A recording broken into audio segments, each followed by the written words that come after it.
Welcome to Visionaries Global Media, your #1 source for podcasting entertainment. Visionaries Global Media, envisioning excellence on a global scale. This is Banned from Ringside. Tonight on the Banned for Ringside podcast, we have a Four Pillars tournament. CM Punk might be back. WWE is stuck in neutral as we wait for Backlash in Puerto Rico. And I didn't get anything to say about Sonata winning the IWGP Championship last week. So I got stuff to say, that and a whole bunch more tonight on the Banned for Ringside podcast. See what happens when you skip a week? Man, I saw it like a week later. I was like, what? Ditch that 9 to 5. It's time to feel alive. Hello, Marks. Welcome to the Banned from Ringside podcast. I am Bill Vega, your host, as always, a.k.a. Coup Squash Clan. And sitting directly across from me, we have Jason Cornelius Bell. What's going on, JCB? Man, that's fucked up. Not the biggest fan of that one. Yeah, that shit was funny. I'm sorry. Like, I don't want to lean too far into it. No, you know what I mean? If you ain't gonna lean into it, I'll do it. Fuck it. Imagine if this is your first Banned for Ringside you ever listened to. Yeah, they might say something that if it is, they should already be pre-warned. They might say some shit that might make you say, what? Rewind that. They said, what? Okay. On that note, we note I'll have congregation to bow their heads as a read from the latest edition of the Banned from Ringside podcast, volume 304, chapter 3, verse 14 of the Good Smart saith, hashtag boo the heels, it's all good, baby. Listen, share, subscribe, repeat, the Holy Trinity of BFR. The big guy's back. 2 beers here for a little bit. Your boy's ready to talk some shit. It's wrestling time, baby. A.K.A. Adolf Ziggler Hitler. Oh, my God.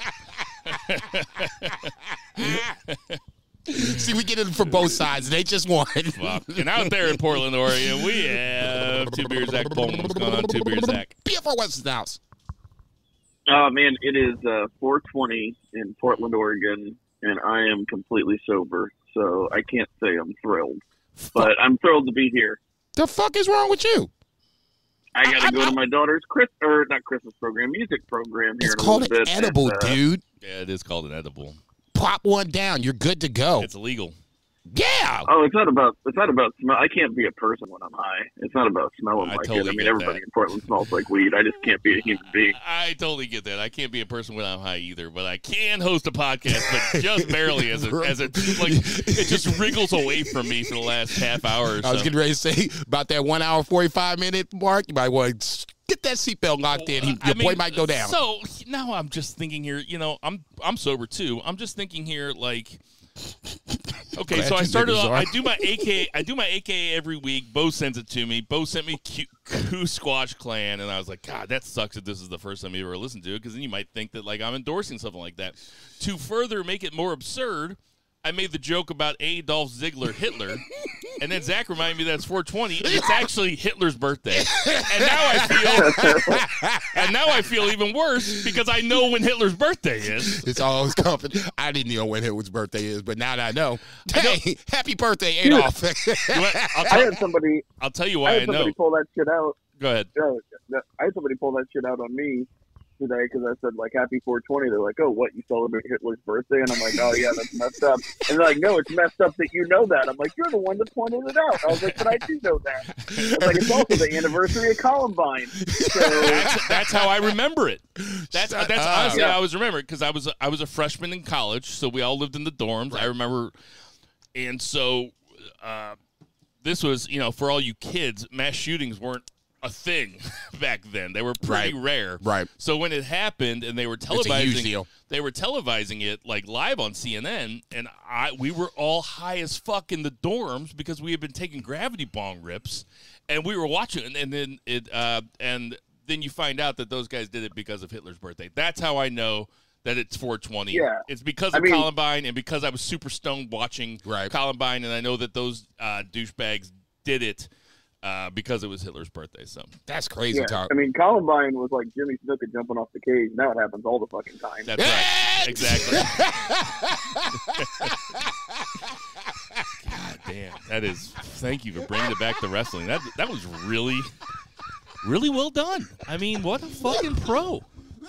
Seriously, that's pro shit. God damn, that's good. All right. The heart and soul of PFR. I'm already sweating. It's been 5 minutes in. I'm laughing my ass off. So we are coming at you from post-storm St. Charles, Missouri. It's nice out here. Yeah. Pretty beautiful. Thank you guys for picking up the slack last week. Like I said, I did not know that Sonata won the IWGP. So what I did last week, because I knew I didn't have to be on the podcast, I was like, you know what? This is a good week to just decompress from wrestling. I didn't look at anything. I didn't watch anything. I was like, well, I'll catch up with it. I'll listen to BFR when I get back, and I'll catch up on everything. Surprise. I wish this ain't a visual medium, but if it was, Bill's mouth agape. I mean, I was legitimately blown away. Kind of disappointed. Went back and watched the match this week. Okay. Was less disappointed. Okay. But because it looks like Sonata's got a new look, got a new character. I was like, they can't have a guy with bleached fucking tips win the championship. No. Not in 2023. No, Sonata looks fucking sharp. Yeah. And I loved Sonata when he had the mohawk, so I guess I only like Sonata if I like his hair. Do you like his hair? I think he looks badass. Sonata's over with Bill. He looks like a different guy. Well, we can talk about NJPW maybe later in the odds and ends, but I had a great trip to Seattle. I don't know if you've ever been there. I know you've been there, and Plenty. Zach, I'm sure you've been there. It's a great town with lots to do and lots of public transportation. I had a fucking blast, man, and it only makes me look at St. Louis and be like, why can't we be like this? Why can't we have something like this, like Amen. an actual downtown area? Yeah. Monorail, yeah, all that shit. Yeah, actual public transportation that could get from point A to point B. Like Atlanta has like an all-day pass where you can do, the monorail, taxis, the whole 9 yards for X amount of dollars. It just makes me look at St. Louis and like, man, we're ass mushrooms backwards. are kind of legal there. So fish fucking ruled. Yeah, no shit. Really, it was a ton of fun. Right on. But thank you guys for picking up the slack. Not that there's all that much to pick up, but I did listen to the whole podcast. I listened to every single fucking word you guys said about me, and I've got some things to share with each and every one of you. I almost spit that shit out. Let's get to that 3 count. 1, 2, 3. JCB, kick us off. For the fact that Two Beer will be leaving us a little soon, I'm going to go ahead and steal his 1 count, his usual 2 count in this scenario, and make it the 1 count. We're going to talk a little AEW for a little bit. Rampage, obviously, started off on Friday night, the opener, Aussie Open versus Best Friends for the IWGP Tag Team Championships. If you didn't watch NJPW over the weekend, Aussie Open won a triple threat match to become the NJPW Strong Tag Team Champions, so they are double champions at this point. I said it on Twitter, they feel like this year's FTR. They're getting hot right at the right time. They're becoming double champions, and they feel like they're right now, if I had to say who's the best tag team in the world, I would go with Aussie Open 1, just because of how they've gotten this momentum so quickly after World Tag League. I'm sorry, not World Tag League, but the New Japan Cup, where Kyle Fletcher and Mark Davis had their nice individual runs, and then later on in Sakura Genesis, they beat Bishamon to win the IWGP Tag Team Championships, and now they've won this triple threat to become New Japan Strong Tag Team Champions. For me, like I said, right now, Aussie Open feels like last year's FTR. They're getting these titles. They're getting on a roll. I wouldn't be surprised to see them do something along those lines of FTR versus Aussie Open at Forbidden Door, but neither here nor there. Aussie Open beats Best Friends in a pretty good match. I feel bad for Best Friends. They're like in this little quagmire of AEW tag teams, but neither here nor there. Outside of that, FTR announces they're staying with AEW for the next 4 years, so there's plenty of dream matches in the next 4 years for FTR to deal with. Obviously, Acclaimed and Aussie Open on the top of my list for that. Mark Briscoe gets caught up with, backstage by the Trustbusters. So in a weird move, I shouldn't say he, but You're talking about Rampage, aren't you? Yes. I was like, did I watch last week's show instead? I'm like looking at my notes. I'm like, what the fuck? Double J and Jay Lethal are going to tag with, Jesus Christ, FTR. It's somewhere down the line, but we'll get to that in a little bit. Taya beats Emi Sakurai. I just wish Emi Sakurai would get a little more love, but neither here nor there. Main event, Shawn Spears versus Jungle Boy. Shawn Spears' first match back since having the baby. Looked good, made Jungle Boy look good, but obviously Jungle Boy goes over, and we'll talk more about that later. I have no thoughts about Rampage. Didn't watch it. Two-Beer? Yeah, Shawn Spears back as a baby face. You know, he appears to have lost all the baby weight. Good for him. Let's open it with Dynamite with the 4 pillars coming out. Now I got some stuff to say. Okay, let's go. We got the 4 pillars coming out, basically stating their case, running each other down. I thought that was really good. Intriguing television. I said it last week, and I'll say it again this week. If at some point, if one of these guys are going to be the guy, you're going to have to figure out if they can work the mic.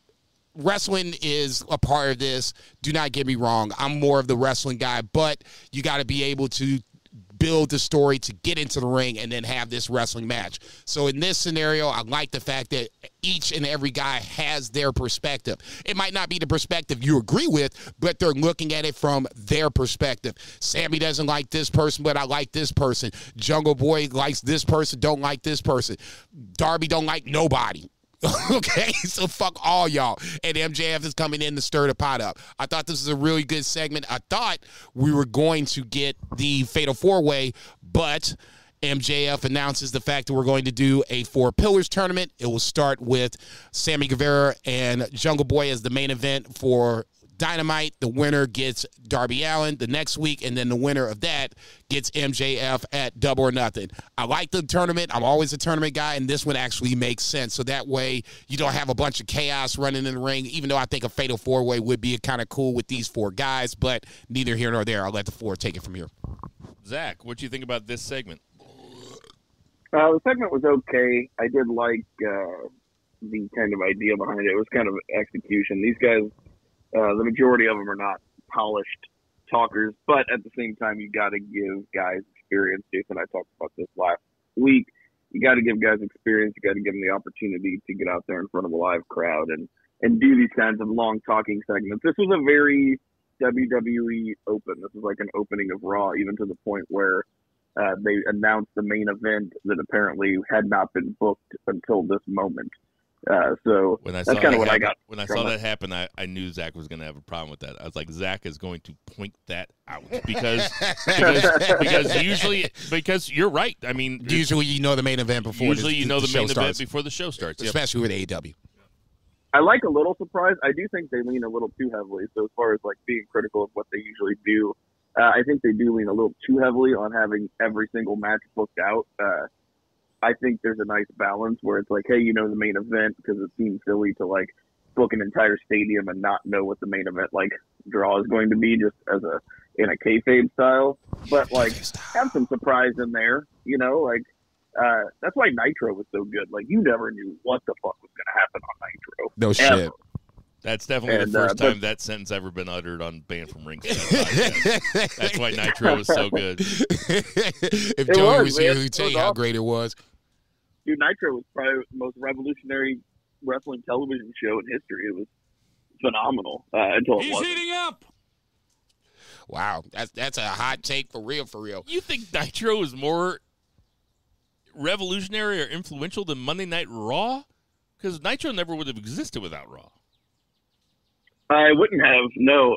But like Raw, almost like Nitro did a lot of things that I feel like AEW does a little bit of, but I think they can even do more of. But yeah, I mean, it wouldn't have. But Nitro had like the cruiserweights, which was revolutionary, given those guys venue in a stage that they otherwise hadn't had before. I mean, the first episode of Nitro was shot in the Mall of America, and it had Brian Pillman versus Jushin Thunder Liger, and you know, and then they did sets on like they had like they shot in like different places and stuff. It was awesome, man.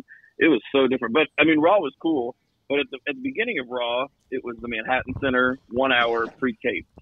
Okay. And then they did live. Anyway, I don't want to go down a rabbit hole, but I there's a lot of reasons why Nitro was revolutionary. I got 2 jokes here. Do you want A or B? Give me B. You fucking hipster. So, you could have just flipped them around. Nobody would know. That's right. No. Well, A was checkmate. I didn't know which one. I was really gonna say whichever one you said, but okay. So, sorry, Zach. Are you done with your point? Oh yeah. Yeah, I don't mind little digressions here and there. It's our fucking podcast. We do shit. what we want. But okay. So I have some things to say about this segment. I'm going to start off with the negative, okay? The negative is I wouldn't have minded this segment. It's kind of cute how they all come out and interrupt each other with their own music and everything. And then the first time they all came out together when they said a title match all at the same time. I get it. I wouldn't have minded this segment at all or a 4 Pillars match at all if it was for the international belt or for the TNT title or something like that. And I listened to what you guys said last week on the podcast, and I respect your point of view, and I know what you mean, Zach, when you're saying you have to give them a chance to be on the big stage. You have to give them a chance to you have to see what they look like when they're talking about the big belt, when they're fighting for the big belt, when they're in feuds for the big belt. I don't think, where I disagree is that I don't think it works when they're all talking to each other. Like, if it was Jungle Boy in there with, let's say, Moxley, for instance, or Jericho, or Brody King, or Aleister Black or something, then you get to be elevated. But all these guys together, who are basically all on the same level, Darby, Sammy, and Jungle Boy are all on the same level, more or less, right? Upper mid-card? Upper mid-card. Yeah, I was going to say. They get lots of spots. I mean, those guys bitching about not having matches on pay-per-views. It's like, you guys are on TV every fucking week and have been for 3.5, 4 years. So, like, let's cut it out. That's my thing. I just don't think it elevates anybody if they're all together, because you know what it looked like to me, and I'm going to say this, and you guys might not like it. It's going to sound like a super hot take. It was fun to watch those guys talk to each other. When Blackpool Combat Club and the Elite were out there later, it's like, oh, now we're watching the varsity game. It was like watching the JV team, and then it's the varsity game. It was like watching the opening band, and then the big boys come out. That's what it felt like to me. And it was like, why isn't any one of these guys fighting for the belt? That's my first thought. Now I'm going to go to the good news. The good news is, if you take MJF out of the equation, of the other 3, there's one guy that's completely comfortable on the mic that started healing off last night, and I was like, actually, you know what? This motherfucker can work. Darby Allin was very good on the mic last night. Holy shit. When he started healing off on Jungle Boy. Now, listen, I don't know what purpose it serves. I don't really know if it serves a purpose to have the 2 baby faces run each other down. I guess the idea was the heels are going to stand tall at the end of the show, so it doesn't matter. You can have the baby faces running down. But I'll tell you what, when Darby Allin was healing off on Jungle Boy, I was like, this guy can fucking talk. I mean, I was into it. No shit. I think that it's going to be Darby Allin versus MJF. I think if you're going to have MJF versus one of these 3 guys, I think Darby Allin is the most major choice. It's the choice that seems to make the most sense, and it's the match that I want to see the most. The negative part that you talked about, I think that's just perception, and that just is what it is. I don't think that anything that Darby, well, outside of Darby, obviously you gave him props, but Sammy or Jack Perry could have done or said in that segment that would have changed your mind, and that just is what it is. I mean, I'm not going to try to change your mind. You have the perception of these 3 guys are upper mid-card versus Blackpool Combat Club and the Elite. These are the guys. Well, sorry to cut you off, but I mean, really, like, they're all small, they're all young, and I didn't know who a single one of them was until AEW started. That's not their fault. That's my fault. But you're right. It's perception. I see them as not quite being main event heavyweight championship material yet. And that unless they do something that what changes your mind, that's not going to ever waver. Unless they're going to be heavyweight champion in the 146 weight class. Go ahead, sorry. But that being said, I still stick to my guns. Even if you give it to Omega and you keep it with, you know, the names that we all know, at some point we run into the WWE the problem. You have this upper card where you have the Moxleys, Kenny Omega, Adam Cole, Baby, Jay White, these guys, Danielson, Jericho. You got that. But then the next tier down, you haven't developed anybody, and they don't have, and then this top tier doesn't have anybody to wrestle on this upper mid card. So I get your point. Do you see, and I said it last week, or 2 weeks ago when you questioned me on Jungle Boy, I don't see him as the world championship material right now. Just so you know, I listened to last week's episode sober with you and Zach, but last week with me and you, or 2 weeks ago when we were doing the podcast, I was drunker and shit. So I don't remember shit. Good thing I do.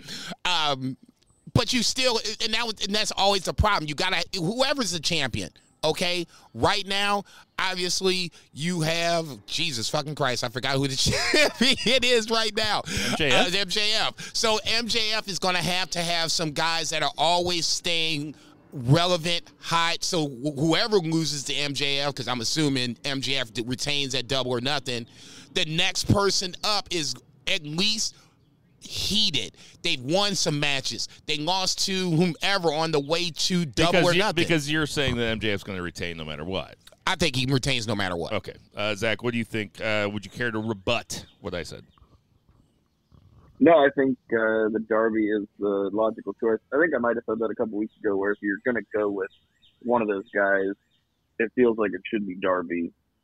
And I guess a one-on-one match is a little bit of a safer bet. I do, like Jason, think that the four-way would be pretty fun. I was kind of lobbying for it. I know a lot of people are poo-pooing it, but I still think it would be more fun. But it is what it is. I would love to see that match. That match doesn't have to have a title attached to it. That match could be they could definitely have a first of all, I don't think they should say four pillars on television. Like, I think that's cool if they want to talk about it on Twitter, or if they want to talk about it at scrums or whatever. Saying that on television, because when you say four pillars, like, they're not actually the pillars. They are the guy. They are homegrown talent. But I mean, the pillars are Moxley, Omega, Jericho, and I don't know, Arn Anderson. I don't know. Stink. They're not really the pillars. They are the homegrown guys. I don't have a clever name for them right now. I just think calling them the pillars. If I hadn't watched wrestling in 10 years and I was just flipping through and I flipped on TBS and they're like, oh, we're the four pillars, I would be like, these guys are the four pillars. These guys, I wouldn't, if I walked by him in the airport, I wouldn't turn my head and be like, wow, that looks like a pro athlete. Now, that might not be your barometer for whether or not somebody's serious. I'm just saying, as a child of the 80s and 90s, I expect a little bit of girth. You guys know what I mean?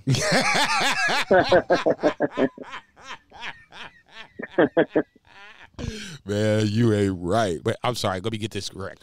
But are you guys with me? You ain't shit. Are you guys with me, though, that Darby seemed extremely comfortable talking his shit? It was like night and day from when I used to make fun of his backstage promos. To me, now maybe I've been wrong the whole time, which is completely feasible.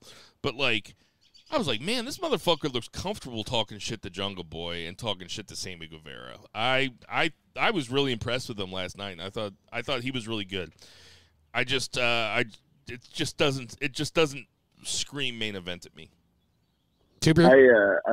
I wish his music, like, I don't know what the guy says, like, in his music, but I always want to just remix it with Juvenile, where it just says, "I walk with a limp, with my nuts heavy."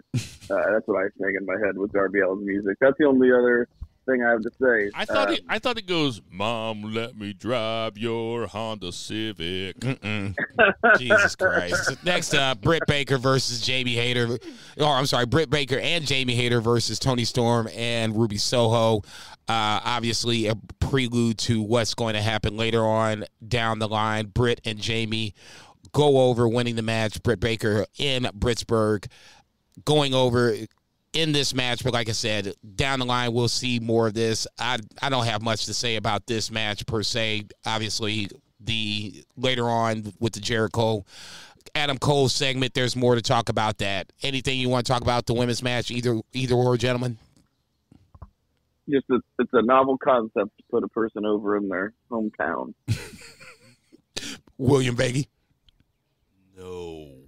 Next up, Arn Anderson and Wardlow backstage. Wardlow bringing out the big guns. Had Tully Blanchard with the, Jesus Christ, not the Acclaimed, but the Pinnacle. Thank you.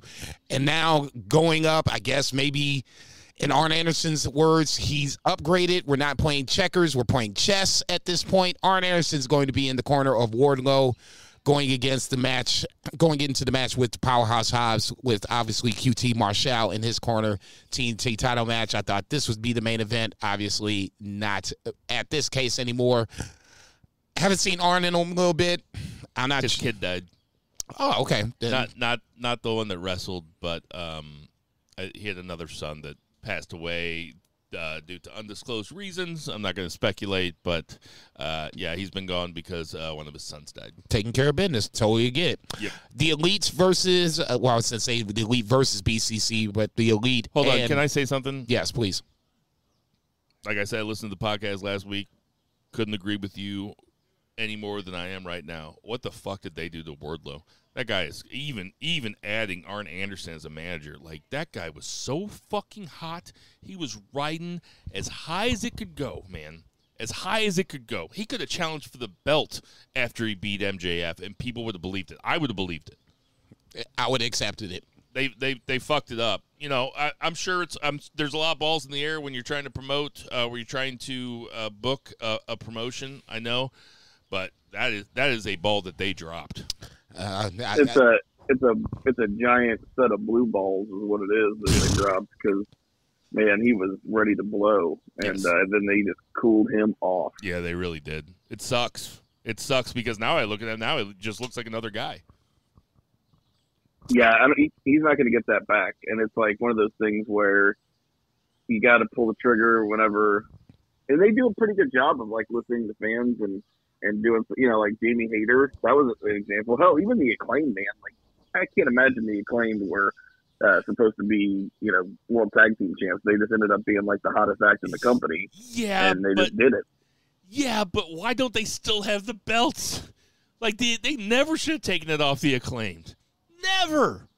The Acclaimed they cooled the Acclaimed off when they had the belts and they had the fucking guns win it off them. I was thinking the same thing last night, and you remember how I was about the Acclaimed? Wrong. And I like came around, and then they took it off of them, and now it's like you watch the Acclaimed, it's just not the same. They were so hot, they'd still be so hot. I guarantee it, because that crowd last night in Pittsburgh wanted to love the Acclaimed. But having the belts is just a little bit different. It's just a little bit different. It just hits a little bit different. You know what I mean? Sorry, Jason. Go ahead. No, motherfucker, hey, you know me. If I had something to retort on it, I'd jump right in. But, I mean, Wardlow, Acclaimed, two great examples of champions or even acts that were on the incline. Also homegrown guys. And on the national stage. And for whatever reason, the Guns had it. Now, obviously, they coughed it up to FTR, which now makes, you know, it feels more acceptable, but you shouldn't have took it off the Acclaimed to begin with. FTR can still come back and challenge the Acclaimed if you want to do that. Wardlow is the one. I'm just like, I'd say all three of them. That blows. No, Wardlow is the one. Well, yeah, because they didn't do anything with him. Okay. Yeah. He won the title, and then that was it. Does he holds the title right now, right? Yes. Because they hot-shotted it off of Hobbs. Yes, which, never mind. That was the week I missed. Elites and BCC segment. Don Callis is the first thing I want to talk about immediately because obviously we all saw this, so I'm not going to break it down. But Don Callis is, to me, the gem of the whole segment when he comes out with the chair and Danielson is looking out at him talking shit. And he's like, what the fuck? Basically, prayer phase is like, what the fuck are you think you getting ready to come out here with this chair for? You ain't ready for this. And then he brings out Takeshita, which I thought is the ultimate curveball, but in the big picture, if you think Don Callis is about fuckery or he's trying to get Takeshita in with the Elite, it all makes sense. Here's the opportunity to do it. Takeshita comes in, has the moment. I think this is a great use of Takeshita. If we go to Blood and Guts or anything with Blackpool Combat Club, he's the guy that's going to get over the most over anybody, and it's a great opportunity to do it. It's a good chance to get him over with fans that don't know him, so now you can get fans invested in him. The segment was cool. It was what it was because you knew it was getting ready to happen. But when they brought Takeshita in, that changed the whole segment to where I was like, Hangman Page is the guy you expected to come out, okay? Callis came out first, and I was like, what the fuck? And it was laughable because Don Callis ain't going to come out and do shit. I didn't think he was bringing anybody out. I just thought he chickened out and ran back. Me too. And then he brought out Takeshita. I was like, whoa. And now you have my attention again. I thought the segment overall was good to great. It got great when Takeshita came out and cleared out the ring. And even, you had Kenny and the Bucks were still kind of like, what the fuck's going on? I don't get it. But this dude just saved our ass, so we might want to give him a little love. Takeshita's going to be the guy to watch. I don't care what Steve Harris has said. Look, that dude is going to be the guy to watch going forward in this feud. Everybody else is over, but one guy, Takeshita, he's going to get over in this feud. You watch. What did Steve say about Takeshita? Listen, we have to stop calling out individuals that are in our circle on the podcast if they're not here to defend themselves. Well, damn it, what's the fun in that? We have to stop doing it. You called out Joey last week. I texted Joey. I said, man, Jason really called you out. He said, I didn't get a chance to listen to what he say. And I told him what you said about the Bucks. And then he doubled down on it. And I said, motherfucker, now I'm mad. Fuck you. I'm running you down this week, too.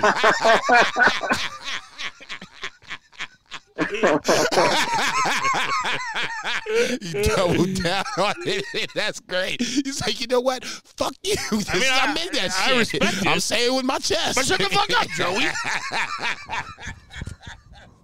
That's great. Good old Joey, man. That motherfucker said, nah, I'm going to be that shit. No, he's principled like Anton Chigurh, but he's principled. Would that be funny if No Country for Old Men where Anton Chigurh just walked around and talked about how the Young Bucks were overrated? Oh, Jesus. Zach somewhere in the trees like, motherfucker. Zach, what did you think about this Elite versus or the Elite BCC segment? It's just funny. I really do hope that this is the beginning of like Takeshita's ascendance because, man, that's something that they wait and they wait. Like, it's one thing that AEW does a pretty good job with long-term stories, but the flip side of that is sometimes they let shit drag out too long. And one thing they're letting drag out too long is Takeshita losing matches, and it needs to be his time to shine. This guy is the future of the business. Like, I'd say out of anybody on their roster, they should be protecting this guy the most. He's amazing. I don't know. He's so fantastic. So anyway, that's what I think. They have planted the Callis Takeshita seeds for a long time now, for a couple months really. I was down with it. I think it's a good way to get Takeshita over. It's a good way to either have him become a huge babyface or become a huge heel with Callis and have Omega somewhere down the line, but yeah. Yeah, have Callis be the heel manager and have a Takeshita Omega feud with a Takeshita Omega match at a pay-per-view. Very into that. I have to say, I just fucking love Bryan Danielson as a heel, and I fucking love Jon Moxley as a heel. We just I've been waiting for it, like, really, like, you talk about blue balls. Like, we haven't had Jon Moxley as a heel since WWE. And that was bad. And even then, he was babyface for a long time after the initial Shield run. I just think that Jon Moxley is such a perfect heel, man. He's just made to be a heel. He's obviously a really great babyface too. He's a unique talent. I know that's not a hot take necessarily, but I'm just really glad to see him as a heel. And I actually think that Wheeler Yuta works as a heel better too, like as a pest piece of shit. I mean, he should start yelling "forged in combat," right? I'm gonna beat this guy's ass because I'm forged in combat. Forged in combat. Yo, Jon Moxley, you beat him down, fine. I'm gonna kick him too. Yeah, I'm forged in combat. I totally agree with fucking Wheeler Yuta. He's the guy that if Nick Jackson went down because Claudio just like choke slammed or whatever. I don't even remember what he did, but I mean, he just like deadlifted him and just was like yaka and threw him down on the ground. I was like, God damn. Speaking of Nick Jackson, what's the other one's name? Matt. So did you see Joey texted me this last night? Thank you, Zach. Because I'm like, where is this going? He's acting like he knows who these guys are. I'm sorry. Go ahead. I thought it was Ezekiel or something. Joey texted me last night, and I didn't notice it when I was watching. They dyed their hair the same color. Did they? I don't know. I guess they did. Do you think you can tell them apart with different hair colors? You can't tell them apart, man. Okay, no, I know that. I can't. What that ship has sailed, man. Okay, I can tell them apart with the same hair color. Matt has the jacked up elbow. Fuck. What if I just showed you a picture of their face? I can still do it. I mean, damn, this is okay. This is ship his sail too. You remember that picture Jim Abbott played for the Yankees and the Angels? If he stood next to his twin brother and his twin brother had both arms, yeah, I could tell which one was which if I could see their whole body. I want to see just the face. I can tell the faces apart. Okay, you can't. I know I can't. I'm not even claiming that I can. Even with same hair color. Got it.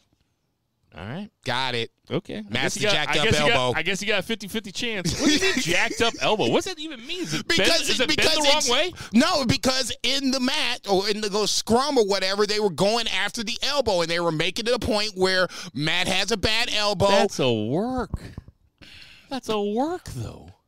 I didn't say it was a shoot. I'm saying that's in this scenario for the beginners in the world. That's how you can tell these two apart. You know what? Also, I got a bone to pick with you. Come on with it. You called Zag Mr. AEW Mark all the time. You are wearing an AEW hat that just says AEW on it. You look like Rob Lowe at the Super Bowl wearing an NFL hat. Okay, so the point is what? Nothing. Okay, yeah, because I'm not an AEW Mark. Sorry. I'm just creating content. I create content. We can talk, and content's gonna be created. God damn it, Jesus Christ, the fuck. All right, what's next? Wardlow versus Powerhouse Hobbs for the TNT title. Obviously, we talked about this for a little bit. The physical match happened.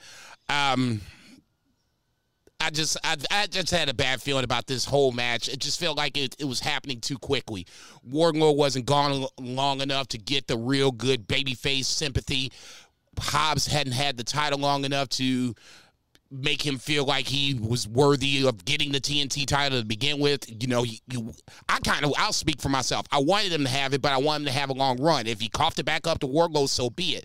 Just not this quickly. Unfortunately for me, not the case. Wardlow wins the TNT title back. I thought the match was pretty good. I thought both guys are good in the ring. I just think that this was the wrong time to do it. Powerhouse Hobbs should have had a much longer run, at least to Double or Nothing, if not longer. And Wardlow is what you said. He doesn't feel special anymore. Even when you put Arn Anderson next to him, and Arn with his, I'm pulling out the gat and all this little good shit, that was cool when Cody did it, and it popped the fucking Pittsburgh crowd, but it didn't feel special here, and that's the problem. So he wins the TNT title back, and I'm like, okay, now what? So Luchasaurus comes out. That doesn't impress me.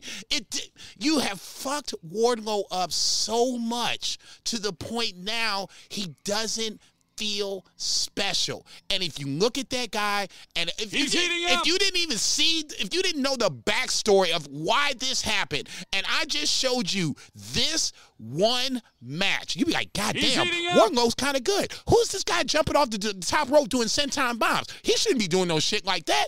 Oh, that Powerhouse Hobbs is cool too, but this Wardlow guy, man, he was the champ? Yeah, he was. And then you would really start to go down this rabbit hole to see how bad Tony Khan has dropped the ball. Wardlow should be so hot that when he lost the title, the next move up should be MJF, and that should be the end game. He's heating up. But now you fucked him up to the point where now I don't even care if he loses the Luchasaurus or not. I want him to lose the Luchasaurus because then now you got no choice to move him up. He shouldn't be in the fucking mid card at this point. It's ridiculous. Absolute fucking bullshit. What'd you think, Zach? Match was fine. It was overbooked. I wasn't surprised at the title change or even mad about it. I'm fine with them moving the undercard titles around. But yeah, I mean, I agree as far as like Wardlow. This isn't like fixing Wardlow. Like the TNT title isn't like doing anything for him. It was probably doing more for Powerhouse Hobbs. So in that sense, I would maybe advocate for keeping it on him. But yeah, it's kind of a mess of a segment, even though I thought the match was good. Just didn't really care for anything else. Ask me if I had something else to say about it. William H. Bonnie, do you have something to say about this? No.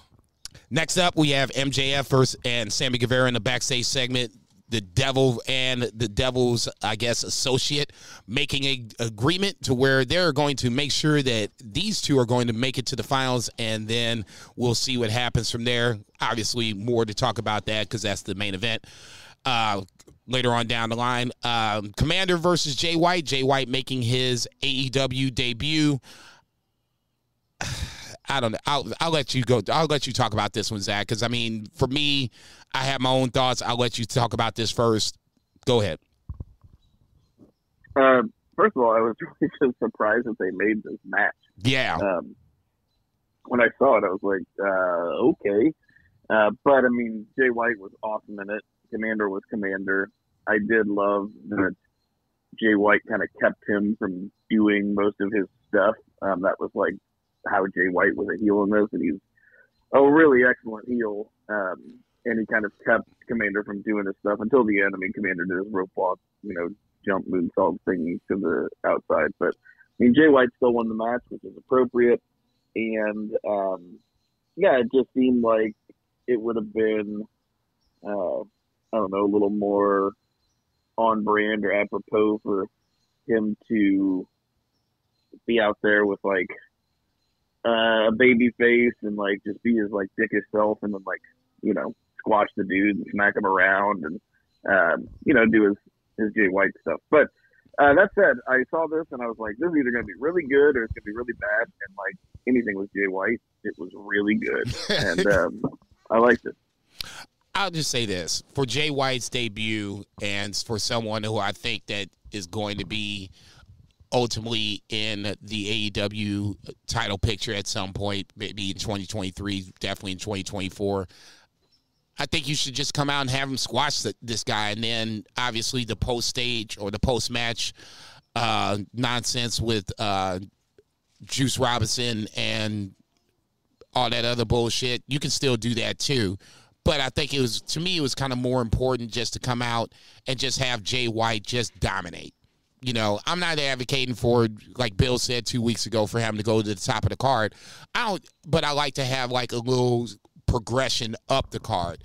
This first match out, he should just be crushing whomever it is. It shouldn't be Commander. Commander is a different story. I think that's more like what we were talking about earlier, or what you specifically was talking about with the WCW cruiserweights. It feels like that's where commanders should be in a scenario like this. Unfortunately, not the case. Okay. All right. Just see, anime over, running me down too. That's okay. It's been a long day. Everybody's been talking shit on me. I don't know. I think her first word was bad take. What do you think about that, huh? Oh, she said, "Hell yeah!" She just piled on too. That's what she said. Sorry, I had to go in for a second. I think that Tony Khan sees his audience as somebody that rather established Jay White as somebody that can dominate people in kayfabe style. I think he wants to show people that he can go. And this match was really fun. I thought this match was really fun. Commander might rely a little bit too much on the tightrope thing. You guys might have already said that. I didn't, but yeah. But this match was really fun. Hold on a second. I got to take this baby inside. Hey, say bye.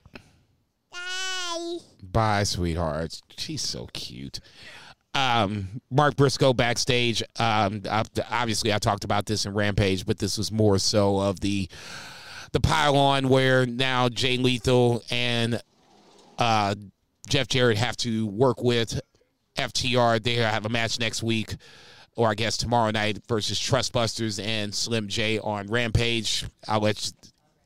That's going to be a train wreck. I'm not a huge fan of this whole angle. Not a big fan of Jeff Jarrett. Well documented. We can move on from there because obviously the next segment to me is the segment that I want to talk about the most. Chris Jericho and Adam Cole, baby, have their face-off in the ring. I think this was a chance to get a lot of fans that are non-JAS fans, or in the case of myself, non-Outcast fans on board to where you can get the real heat on them and get people like I said, myself invested in this feud that feels like it's going to have multiple layers. Obviously, you have the Chris Jericho, Adam Cole, baby layer, but then underneath it or next to it, if you want to go better choice of words, we'll go next to it since it's 2023. You have the women's side where you have Saraya and the Outcasts, Britt Baker, Jamie Hayter, whatever the case may be. So when you have all of this combustible elements in one spot, you want to try to, at least in my opinion, you want to try to make this as compelling as humanly possible, which they were well on the way to that up until where it felt like they stopped kind of abruptly at the end. Britt Baker should have got whooped a little more when it comes, at least in my opinion. You know what I'm saying? Adam Cole should have been begging a little more. All of this should have been on camera, and this was a golden opportunity to do it. I thought the segment was good. Could have been better? Hell yeah. It felt like this whole segment was rushed, and this was the segment that was probably the most central segment of the bunch. It felt like a main event, and it wasn't even a wrestling segment. You know what I'm saying? So for me, I thought they kind of dropped the ball in this scenario, but that's just Tony being Tony, trying to do a lot of things in one fell swoop. But it ultimately got the job done. Could have been better. Yeah. Two Beer, what'd you think? That's funny. I actually thought this was the best segment on the show. I loved it. I loved the drama of it. I'm not. No. I'm not saying it wasn't the best segment. I just thought it could have been better. Could you? I mean, this should have been an ass kicking of epic proportions, and they cut it short. You mean like they should have just really like beat on him? Yeah. I mean, that should have went another 5 or 10 minutes. I mean, 5 minutes for, the beating, and then another 5 of just them wowing up the Pittsburgh crowd. It was a perfect time to do it. I mean, yeah, they could have done that. I think it got the point across. Whenever I was watching it, I didn't think like, this was too short or anything. But I mean, I can see your point. I feel like WWE has done that recently with like the Sammy stuff and the KO stuff. They really took their time, like just beating the shit out of Sami Zayn and being a very sympathetic character. And I mean, Brock just destroyed Cody for like 15 minutes at the end of Raw a couple weeks ago. That's exactly what I'm talking about. It should have been more like that, to where now it's just like, ooh, cringy, ooh. Now you've got me invested. I mean, you can go it either way, but I didn't think that whenever I watched it. I thought the segment was effective, but it was definitely have gone longer. Oh, I thought it was completely fine the way it was. I thought it was the most effective segment of the show. I thought it was the best segment of the show.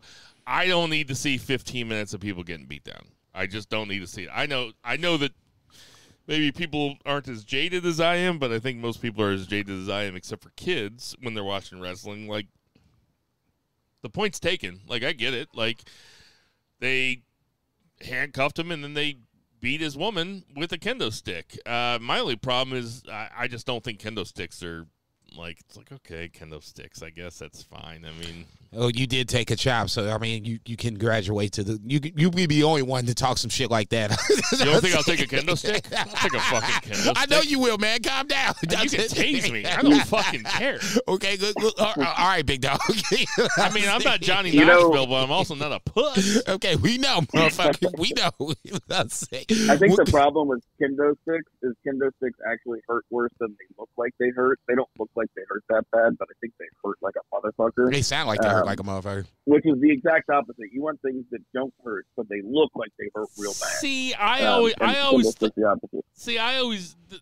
the first person I remember using kendo sticks, I don't know who it is for you. For me, it's Steve Blackman. Steve Blackman. Thank you. It's the first person I remember using kendo sticks. That's funny. And when he would use it, it was always, this might not look very hard, this might not look very painful, but trust me, it's fucking painful. And here's Steve Blackman, no shirt but pants. You know, he's got like his karate pants on or whatever. Right. Forgive me if it's not the right martial vernacular art. But he was, and he would always fuck people up with it and be like, God damn. But I mean, that was what, 26, 27 years ago? It's just not the same. It took 304 episodes, and I think this is the first time we said Steve Blackman. No, it's not. No, it's not. It is not the first. Is it the second time? The third time? No, I have brought up Steve Blackman a couple times because I love that Steve Blackman Shane McMahon match. At the SummerSlam, they had the first TLC where Shane McMahon fell off the side of the Jumbotron. Pushed him off or whatever. Yeah. Okay, fair. You do. Okay, fair enough. Matt Hardy, don't even want to talk about it. You can watch Rampage for that match. JS versus Acclaimed and Billy Gunn. I did like how Zach and I both said Steve Blackman basically at the same time. That felt good. You damn kids. I was thinking Steve Blackman, but that's okay. JS versus Acclaimed and Billy Gunn. I said on Twitter last night, this feels like just the Acclaimed in a... I guess they're circling the airport to figure out where their next move is. Obviously, they go over. Otherwise, if they lost, they would join the JS. That's not going to happen. And then in the main event, you had Sammy Guevara versus Jungle Boy. Sammy Guevara goes over. Jungle Boy gets fucked over when MJF comes out of the crowd, pulls him out of the ring, hits him with the ring, and then it ends in a countout. Probably the safest way for Jungle Boy to lose, but to have Sammy advance so you can protect Jungle Boy. I thought this match was good, especially for a first-time match. I thought the right guy went over, which is probably the most important thing, because if you make a deal with the devil, you just can't have the deal. That's the first time those two guys have faced each other? It was the first time they faced each other, which is kind of crazy, but neither here nor there. For first times, I thought it was really good. I think that there's something to build off of. Like I said, 5-6 years down the line, these might be the two guys that are going to be here after everybody else is gone. So you might want to get these guys their reps in now. So in that scenario, I thought this was good enough to where it didn't feel like it should have been for the TNT title or the international title. It was basically a title eliminator match, whatever they want to call it. And it worked itself out. I thought MJF played his role really well. Him and Sammy Guevara are getting along right now, but obviously that's going to implode, and I'm waiting for that here in a little bit as well.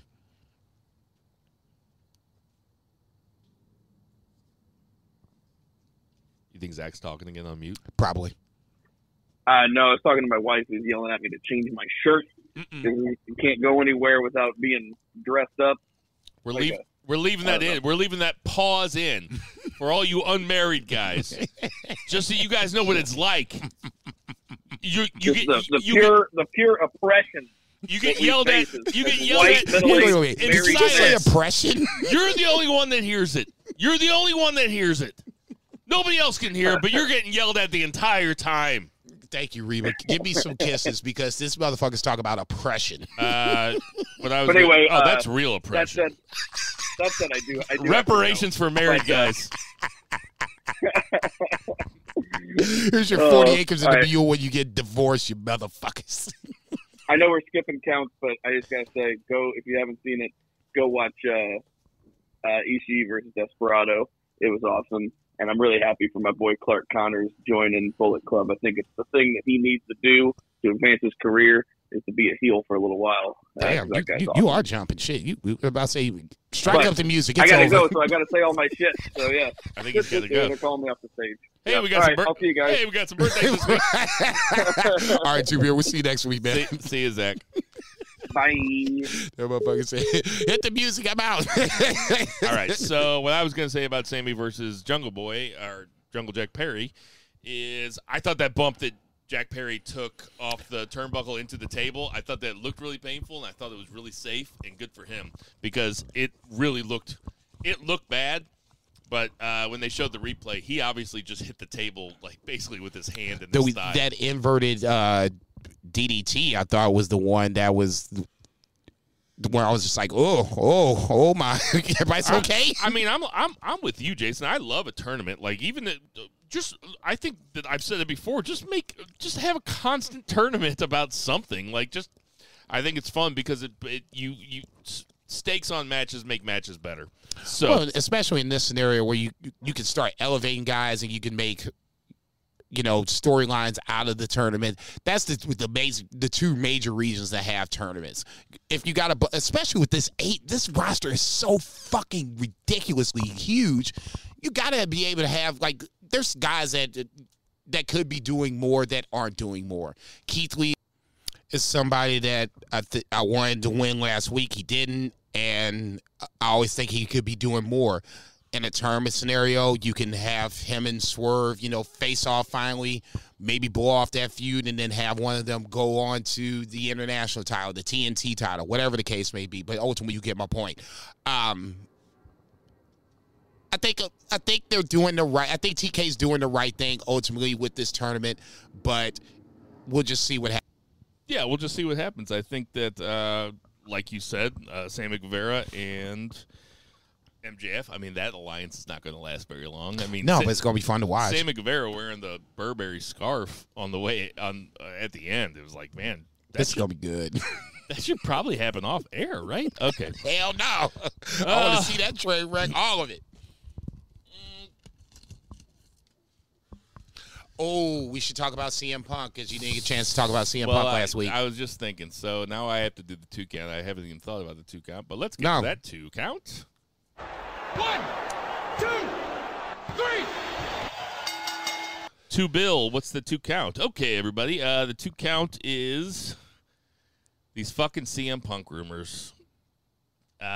Looks like, so the rumor is, yeah, I was about to say let's at least address it and set the table first. The rumor is CM Punk. You guys broached it last week, but not for a very long time, I don't think. Well, between last week and this week, a lot of things kind of escalated. Tell me what they are.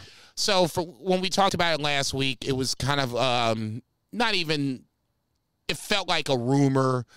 But the date was the 21st of June. They'll have I guess it sounded like a Dynamite on that 21st in Chicago. If the rumor is true, CM Punk would come back, and then there would be this is the part that was new to me. This week they're talking about having a third AEW show. It's called AEW Collision. Okay, so it would be a 2-hour show.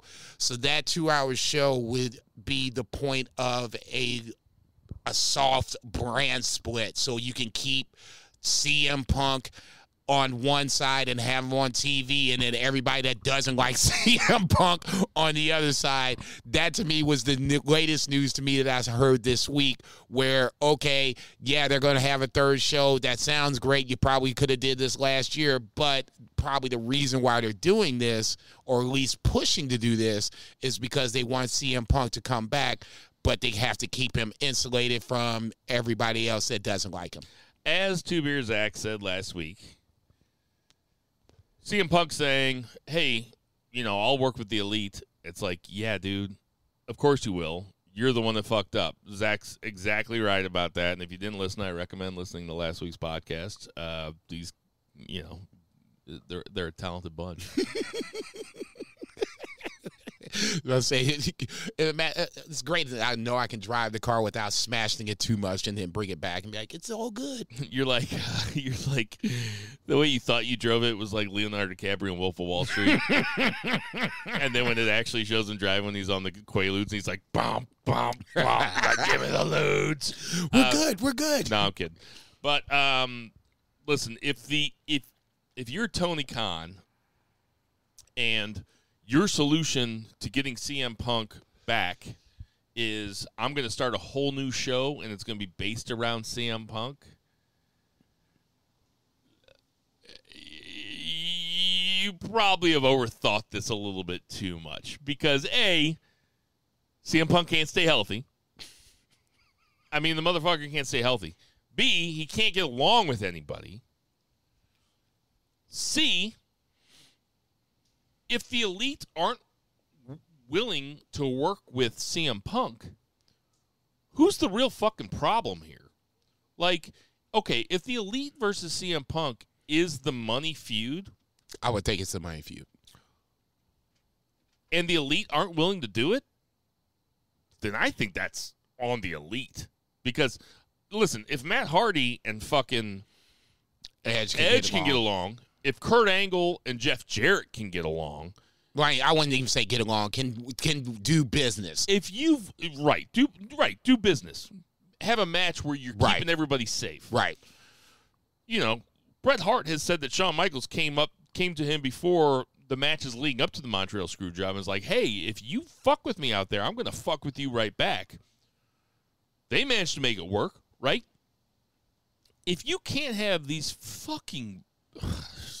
forgive me, Eddie Kingston, for getting too inside on this. But if you have these fucking babies that can't do business to make everybody some money, if they are that adamant about not working with CM Punk, then you either have to fire CM Punk or you have to get your guys in line.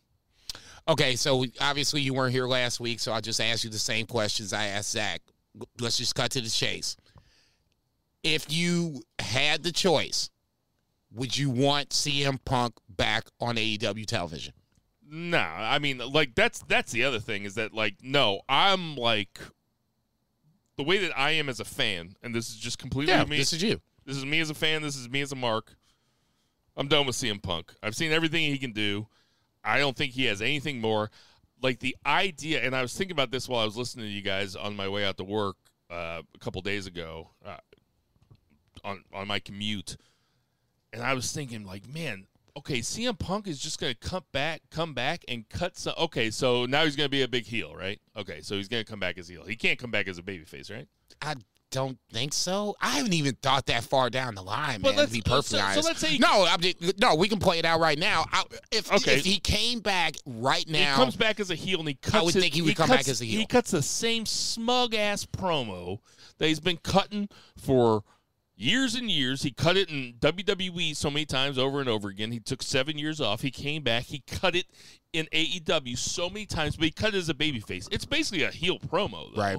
But just everybody liked him so much. Except he smiled. Right. Right? No, everybody liked him so much that he was so over. Better choice of words. He was smiling the whole time. He was just smiling. It's like... He was over so much that it didn't feel heelish. It came off babyface. But it was heelish. And he is a heel. He's an asshole. Like, you know, the thing that gets lost in this a lot is, like, he went after Colt Cabana and Colt Cabana's mom. Colt Cabana's like, yeah, I have a fucking bank account with my mom because I'm trying to help out my mom. Like, listen, I work in finance. It's not that unusual for a son to have a bank account with his with a mother who is either widowed or single or something like that. That's later not that, in her years or whatever the case may be. Right, as she's an older person. Like, that is not very unusual. And CM Punk went to it like a dig, and that is... Twice. To me, that's more heelish than anything he said about the Elite, because Colt Cabana's or just Adam Page in that scenario. He's not taking advice. So you're going to shame Colt Cabana for trying to help his mom out, for making more money than his mom? You know, retirement is hard. This is to take it from somebody who works in retirement and works with elder people and their finances. Right. Like, that's a hard thing for older people to do, and like it's really difficult and like hard to sustain for a lot of people. And there's fucking medical bills and healthcare in this country is fucked. And his mom, if Colt Cabana's my age, 43 or 44 years old or 45 or whatever, let's say his mom's 75. For CM Punk to go out there and fucking call that out, no. I look at him, I don't even look at him as a heel in wrestling in kayfabe style. I look at him as a heel like, what a fucking in real life, asshole. yeah, you're just a dick. And it just makes Colt, and it makes me think that Colt Cabana was right the whole time. So if Colt Cabana's saying, hey, CM Punk said he was going to pay these bills for me, and CM Punk said I never said that, well, you know what? I would lean towards Colt Cabana being Nobody likes CM Punk. Everybody likes Colt Cabana. So who am I going to believe? You know, if you meet an asshole in the morning, you meet an asshole. If you meet assholes all day, you're the fucking asshole, man. So, no, I don't care to see CM Punk again. I don't really care to see him wrestle again. Like, that's where I'm at. Like, that's how fucking hardcore I feel about it. I just think that he's a fucking dick. Maybe that's me being a mark, but I can only tell you, truth be told, I'm a mark, and we all are. We're all marks. Fuck CM Punk, man. I just say it like this, and I'll stick to it because I said it last week. I'll say it this week. I get it. For the money, and I don't know if it's going to be like FTR and Punk versus the Elite or whatever. If that probably sounds like the safest match to do because FTR would kind of get it. I don't think that they would get into the emotional roller coaster that's already been there. They're Punk guys, or at least Dax is a Punk guy. You know, Cash is just going along with Dax because that's his partner. That's kind of, if you're going to really, truly try to sell out 90,000 seats at Wembley Stadium. That's another thing I haven't been able to talk about, is the Wembley Stadium thing. Okay, I was getting ready to set you up for that. If you're going to do that, that's a match that can put more asses to seats. They're talking about Punk versus Jericho. Punk versus Jericho does not move the needle. Not like it should have done like 10 or 15 years ago. Now it's kind of like, okay. Well, we've seen it. We saw that at WrestleMania. Like, yeah, we did see it at WrestleMania. We've seen Punk versus Jericho when Jericho busted the Jack Daniels thing on top of his head, but it broke in his hand because it was candy glass. Yeah, good call. I totally forgot about that, Bill. Then more so to my point. I think Wembley's 90,000. If you do 50, 60,000, that's a nice little chunk of change for AEW to put in their pocket. 90,000 is WWE didn't do that. The only match that I want to see CM Punk come back for. Okay, there you go. Punk Omega. It's the only one I want to see. That's the only one. That's the one with the most shoot elements to it. It's the one that has the most intrigue to me. I want to see them. If they can do it inside, I want to see the promos leading up to it, and it's blending the shoot and the kayfabe. That's the match I want to see. If they can't do that match, and if they're going to do Omega Ospreay again at Wembley Stadium, Ospreay would probably, well, that was the one match that feels like it's going to happen. But I mean, what other match would you like to see Punk fight at this time? No, I agree with you. It's just, when do you do the match? Wembley or fuck off. I would fire CM Punk. Are there really that many CM Punk marks out there? Yes. Still? Yes. When I had I guess it was a couple weeks ago. Really? I was just like, for me, and I put it on Twitter. I guess it was after Dynamite or whatever. And I was just like, for me, CM Punk is kind of, I'm over it. If he comes back, I get it. It's best for business. You sell a bunch of tickets. For me personally, I'm over. And this guy, one guy's like, oh, you're crying like a little bitch. There are CM Punk fans out there. Well, that's one guy on Twitter. No, it's actually two guys, but then two guys on Twitter. Yeah, but I'm just saying there are CM Punk fans out there. They're hardcore. They're rabid like this, and if the right button is pushed, they will respond. For me, like I said, I don't want him to come back because ultimately, if he comes back for this Kenny Omega match, and then you keep him around, the track record is there. He is Draymond Green. You know what you're getting into when you bring Draymond Green over. The truth is, if you're talking about Wembley Stadium, and I think 50,000 would be a triumph for them. Yeah, I think without question, 40,000 would be a triumph for them. Yeah, probably. They're not going to do 90,000. No, I think that's asking a lot. Right. What I think 70 is probably the max. But I mean, if you're Tony Khan though, and he obviously is going to go all out. Yeah. Omega Ospreay just doesn't. That's forbidden door. That doesn't move the needle. And as much as that's my match of the year thus far was Omega Ospreay at Wrestle Kingdom. Agreed. Well, we gushed over it. Yeah. Over and over and over again. I'll still gush over it right now. Best match I've seen all year long. And it's been a good year of matches so far, too. Without question. Punk Omega is the match. It's enough intrigue to where... And if you can't do that, fire his ass, send him back to Chicago to his little apartment like Carrie in Succession. Oh, see, you ain't shit. I wouldn't mind seeing that match. It's basically the two guys are like the head, figureheads on each side, and it's a match that we haven't seen. Well, yeah, you don't want to see it's not going to be Punk versus Nick Jackson or Punk versus what's the other one, Ezekiel. it's got to be Punk. It's got to be Punk versus Omega. That's it. That's the match. I agree. And then if you can do that and kind of weave in an AEW storyline to it, I'm all for it. Like I said, for me, I know how this movie is going to end. I've seen it before.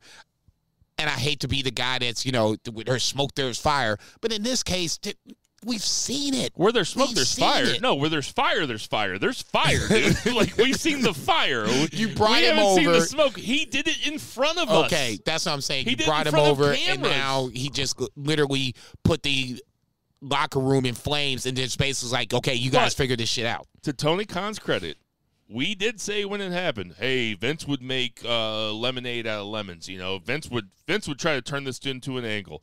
Tony Khan is obviously trying to turn this into something, making a whole new show for CM Punk when he's going to get doing too much. When he's going to get hurt 3 weeks from now, and then what happens?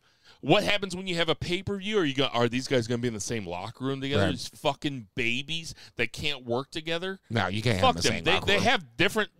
Well, why not? They're supposed to be professionals. They ain't gonna be in the same locker room. Fuck all that. Absolute fucking bullshit. Well, hold on, tell me. Unprofessional bullshit. Thank you, I'm just saying. I know oil and water don't mix. Omega and Punk probably should be oil and water. You just keep them separate. Do that. What, Bret Hart and Shawn Michaels were in the same fucking locker room? Yeah. Oh shit. Okay, then at that point, by all means, they were professionals.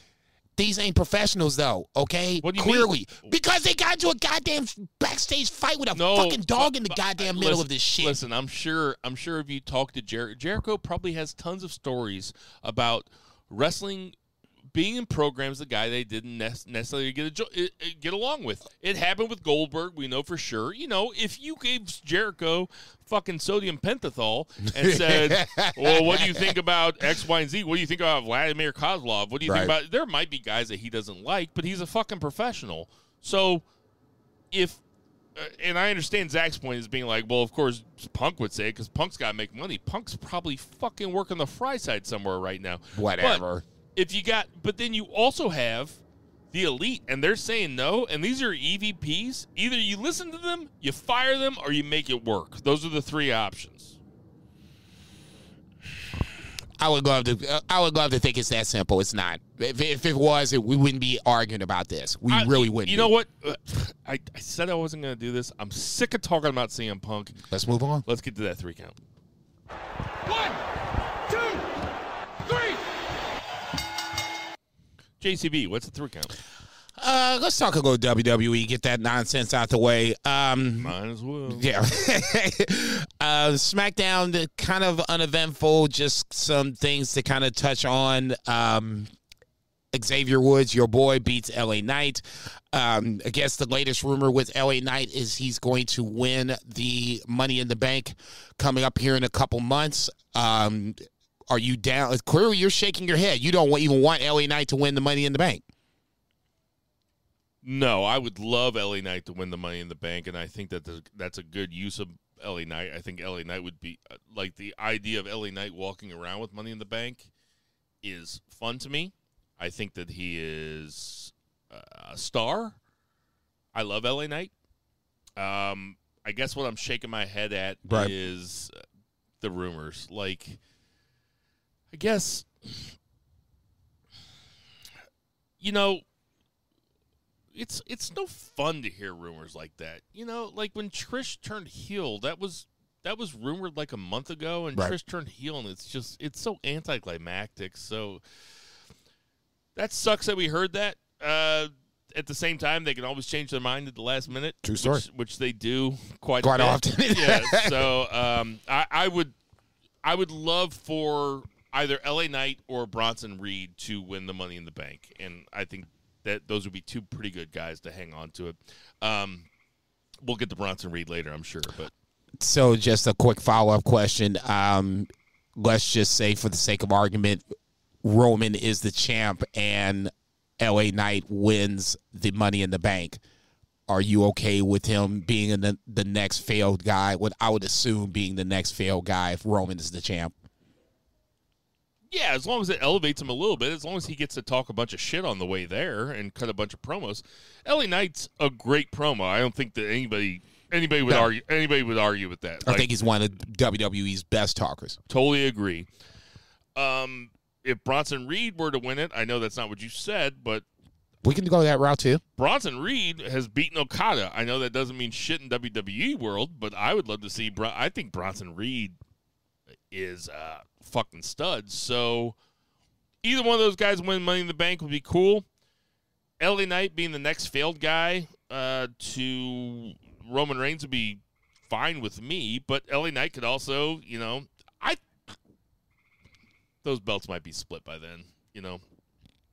That they might be doing that with the draft. They might be splitting the belt with the draft. You stole my next thunder. We talked about the draft last week. I said possible breakups coming in the draft. And I agreed with, driving down Highway 70, listening to Zach. I was like, yep, I agree with Zach. I would love for them to get rid of the draft completely unless they do it consistently. Like, it needs to be the same week every single year. And they need to do it like a sports draft, like an actual sports draft. Like, it can't just be, and now Adam Pearce is drafting for both shows? What do you mean he's drafting for both shows? Adam Pearce is in charge of both shows. Like, on Raw, they talked to the Street Profits. Okay, so he's basically going to be like, you know, and basically... This person's on Raw, this person's on SmackDown. Well, no, I'm just like, in sports terms, he'll be in both war rooms of Raw and SmackDown and helping. Okay. Right. Now, okay, that I agree.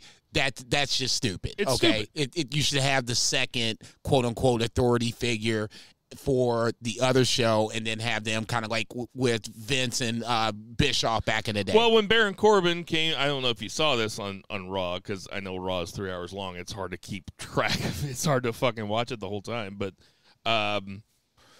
the Street Profits were backstage, and Baron Corbin came out and he said, well, you know, sometimes tag teams get split up at the draft, and they were like, oh, we're going to go talk to Adam Pearce.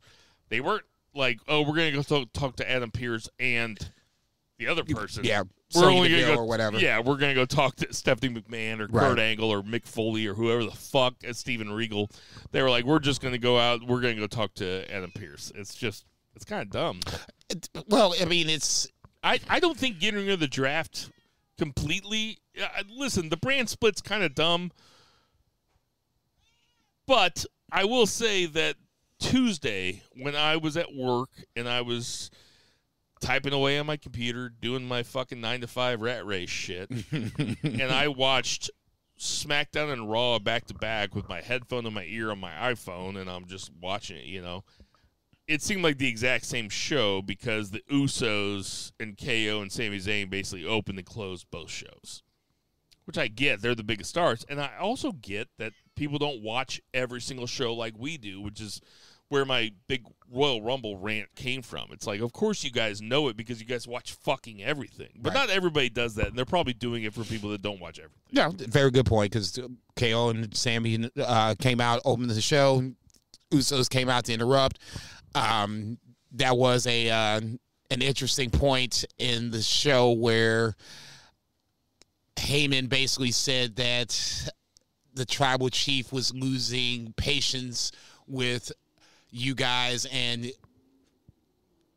talking, I guess, talking about the Usos, but looking at Sami and KO. So the breakup of the bloodline is happening, but it's not as fast happening, and it's kind of almost like, in this case, it was like behind the scenes, because if you weren't paying attention, you were just thinking he was talking to Sami and KO. But if you were watching Paul Heyman, he was looking at the Usos. So basically firing that warning shot.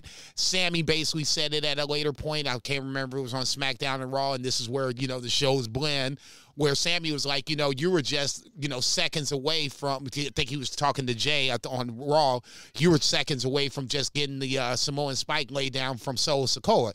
So in that scenario, you can see it happening.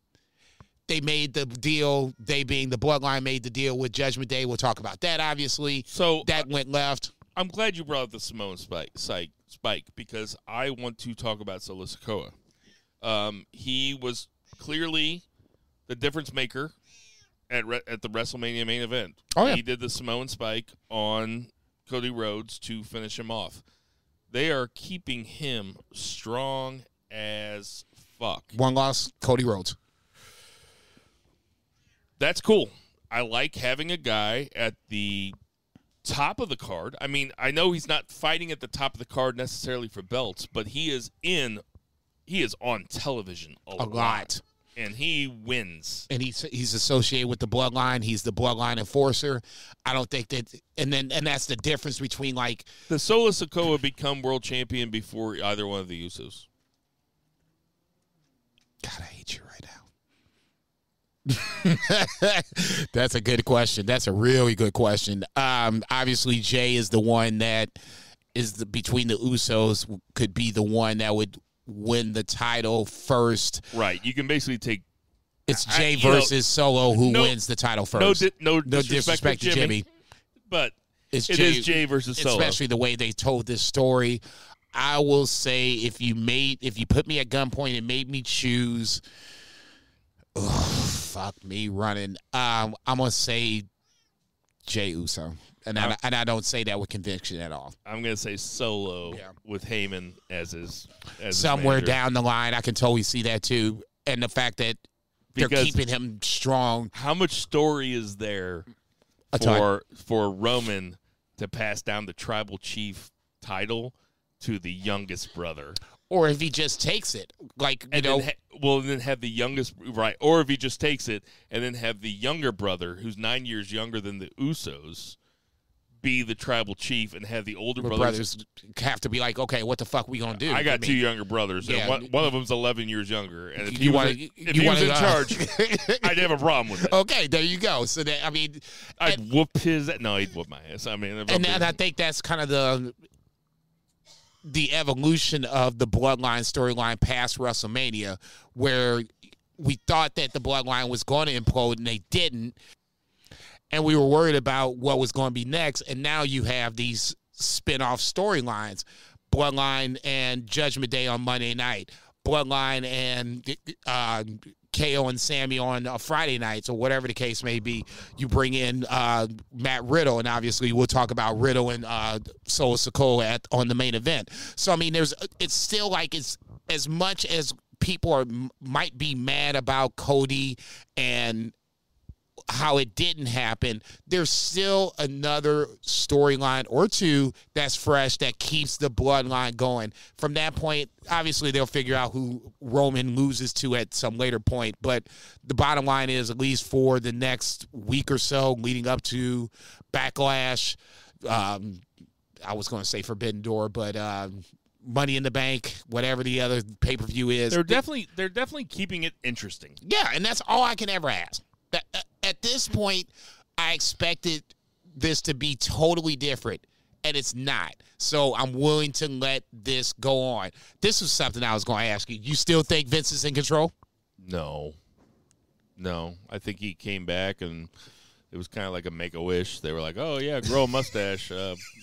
Now you got hair. Okay, go ahead and take charge of a Raw one time, make everybody hate it, and then go back to your bunker, dude. You said make a wish. You crazy as hell. Listen, no disrespect to kids that need to make a wish. I mean, fuck Vince. You say, sit here. This is your one time this year. Make it fast and shut the fuck up. Too bad it's the 3-hour show.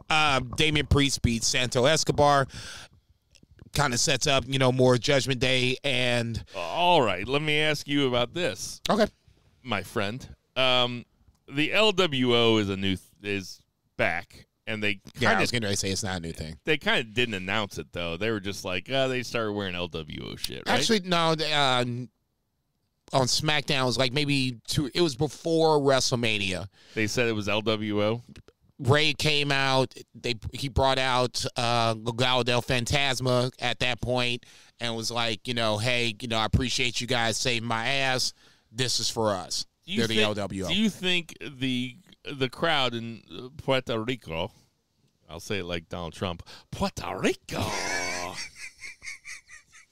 You couldn't be any more white than you are right now. I sent our friend one of our last communications, me and our friend Jack Stevens, who passed away tragically about three weeks ago.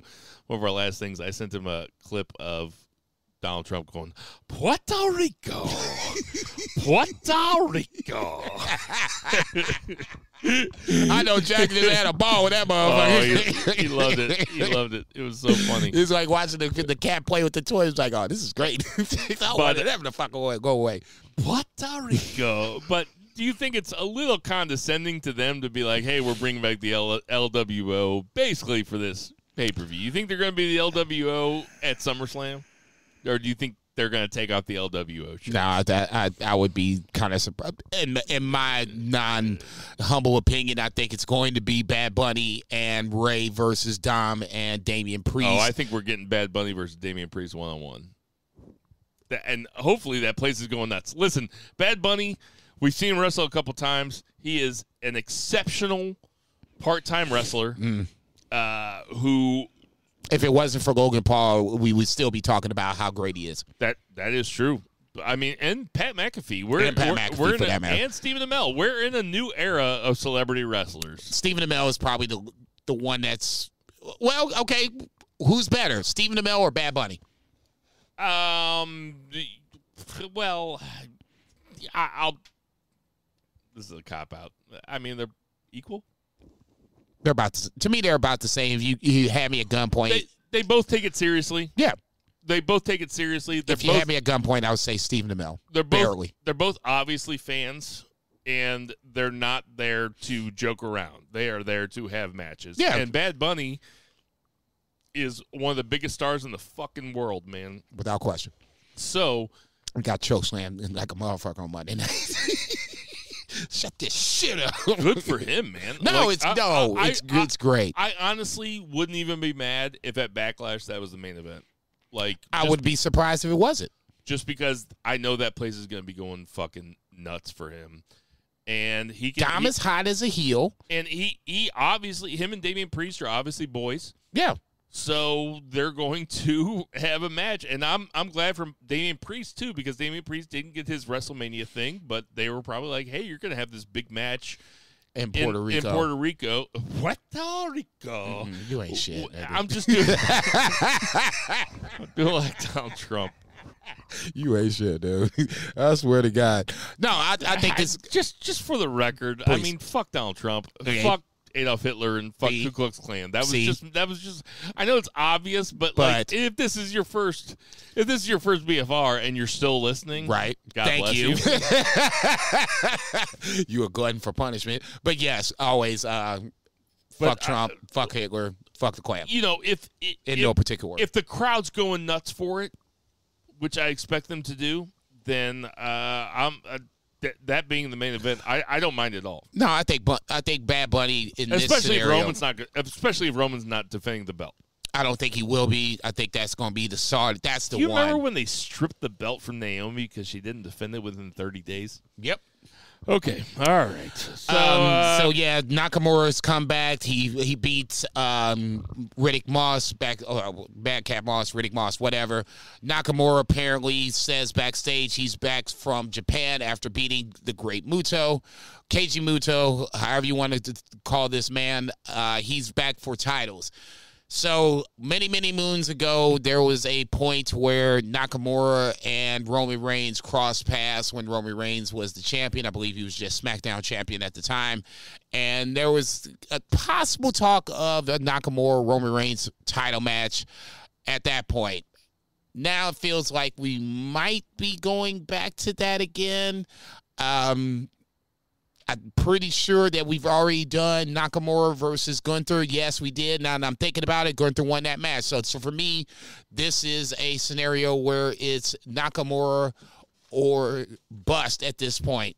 We just talked about Saudi being the next event where Roman Reigns is possibly going to defend the title.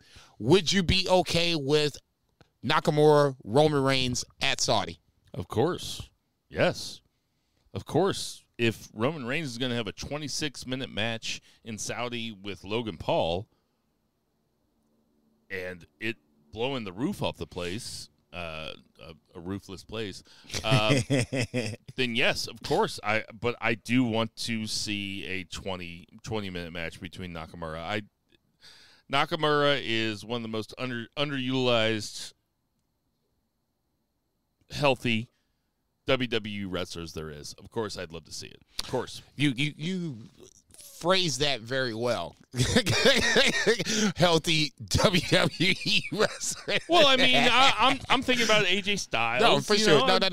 I totally agree with you. I wouldn't mind seeing it. It would be the first time that we've seen Nakamura in the main event title picture since AJ Styles, maybe even more so since maybe Jinder Mahal feels right as well. I mean, lest anybody forget, Nakamura fucking rules when he is let loose. And we haven't seen him let loose in WWE since his feud with AJ Styles, which Vince turned into a low blow feud. Right. Just inexplicably. Like, you have two of the best wrestlers in the world. And now they could just go, and now they're just kicking each other in the balls the entire time. Leave it to Vince. God bless you. Leave it to Vince. Main event, Matt Riddle versus Solo Sikoa. God bless you. God damn you. This is some good shit. So Sikoa obviously goes over. Me and my brother always talk about that that Barack Obama's preacher, the Reverend, right? Where he's like, God bless America, God damn America. Can you say that in the same sentence? I can. Probably here. He probably shouldn't be saying that, but that's. Oh, God, I love him. What's the difference between me and him? Can't figure it out. I can see a couple. What could it be? I see two differences off the bat. A third now that I'm seeing this right now. So Sikoa goes over Matt Riddle. I guess you haven't had a discussion of Matt Riddle yet. He's now obviously come back. Probably the second week he's been back. I got no problem with him being lumped in with KO and Sami Zayn because they do see Matt Riddle as I think that they see Matt Riddle as a future champion, or just Riddle. Right.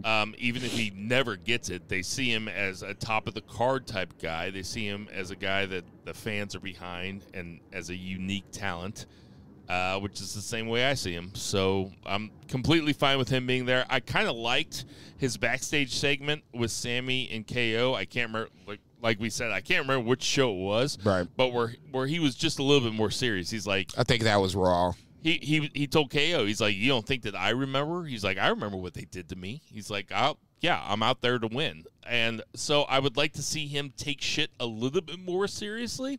I wouldn't mind seeing him get a match against Roman Reigns. Give me the pencil. He can't do it anymore. Huh? Riddle can't have a match against Roman Reigns as long as he's a champion. Oh, that's right. That's right. Okay. All right. I was gonna say. I saw where you getting ready. Did you see where I was going? Maybe, but go ahead. You got the pencil. Go ahead. He's getting ready to win, and then Orton comes out with an RKO out of nowhere, and that's Orton's big return. Okay. Yeah, I was gonna say that. And then Orton goes on another heel run. Yeah. I love it. I love where your mind's at. Is it weird? Is it weird that I kind of miss Orton? And I've always said about Randy Orton, he makes it look so easy. Think about Randy Orton out there in the ring. Right now, if you had Randy Orton out there. No, hold on. Think about him out there in the ring with Guevara, Jungle Boy, Allen, and MJF. Oh, see, here you go. Come on, man. I'm just saying that's why I called them the JV. I'm not lying. Like, I'm not lying about it. Like, that's actually how I feel, and I think that's how most people feel. Oh, I'm sure most people do feel like that. They don't seem big deal. They don't seem like be a big deal because well then fair enough. They need an Orton to elevate them. Okay, well then if they're going to be on the JV, if they're JV right now, Guevara, Bret Hart was JV at one point. We'll just keep it with WWE to make it, simple and plain. Bret Hart was JV at when he was a tag team champion, or the tag team champion at one point. Vince had no fucking plans for him until steroids came around, and then when steroids came around, then Bret Hart came around. If it wasn't for steroids and the U.S. government, Bret Hart, Shawn Michaels, a lot of these guys would never have gotten the chance. They would still be going with the bigger and better guys. Okay. So let's not sit up here and say that Bret Hart would have gotten a chance. He would have never gotten that chance, and it still kind of goes back to this day. But see Daniel Bryan, for Christ's sake. Of course, Daniel Bryan got made by guys like The Big Show and Mark Henry in WWE. In WWE, he got made by guys like that. Right? Because he was the small guy. Right. So when you have a bunch of small guys all talking to each other, that's why I say it looks like the Lollipop Guild. Because there's no friction. They're all the same size. The friction is A, the verbal friction that's going to go with it, and then B, on the back end of it, we saw the match with, you don't have to hold it, we saw the match with Guevara and Jack Perry. First time match, good match. So now all you're going to do is take that and piggyback it on matches that we've seen before where the stakes are just going to get raised. Of course it was a good match. So let's just jump back to WWE for a second. After Hulk Hogan and all these other jokers were gone, you had Bret Hart, you had Shawn Michaels. Stone Cold is not necessarily the biggest guy in the world. He's arguably, and my ass. He's about Bret Hart's size, and he's arguably the biggest. He was arguably the biggest star for about a decade, and arguably, in your words, the biggest WWE star ever. And he's what, 6'2"? Oh, that's my words to say Stone Cold is the biggest WWE star ever? I'm really out on a limb. You know who else they had? The fucking Undertaker. Okay, that's great. You're going to have those big guys to, help the little guys get over so it makes it look believable and realistic. But the little guys get over by going over the big guys. MJF is not going to get over at all. MJF is over. The other guys have to get over. Hold on a second, though. But MJF is not at the place right now where he can get other guys over. He can't get those guys over. No. Least. He could get Wardlow over because Wardlow looks like a serious fucking badass. But when you're talking about Jungle Boy, Darby Allin, and Sammy Guevara, and he's supposed to get these guys over as main event heavyweight contenders, that's a joke. Like, I took the truth serum. I just smoked the weed.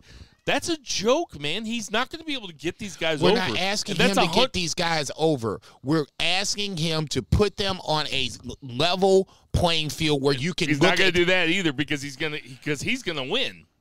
You know, shenanigans. Obviously, he's going to win. Shenanigans or no, he's going to win. It's not going to make Darby Allin look any better. Having Darby Allin cut down Jungle Boy doesn't make Jungle Boy look any better.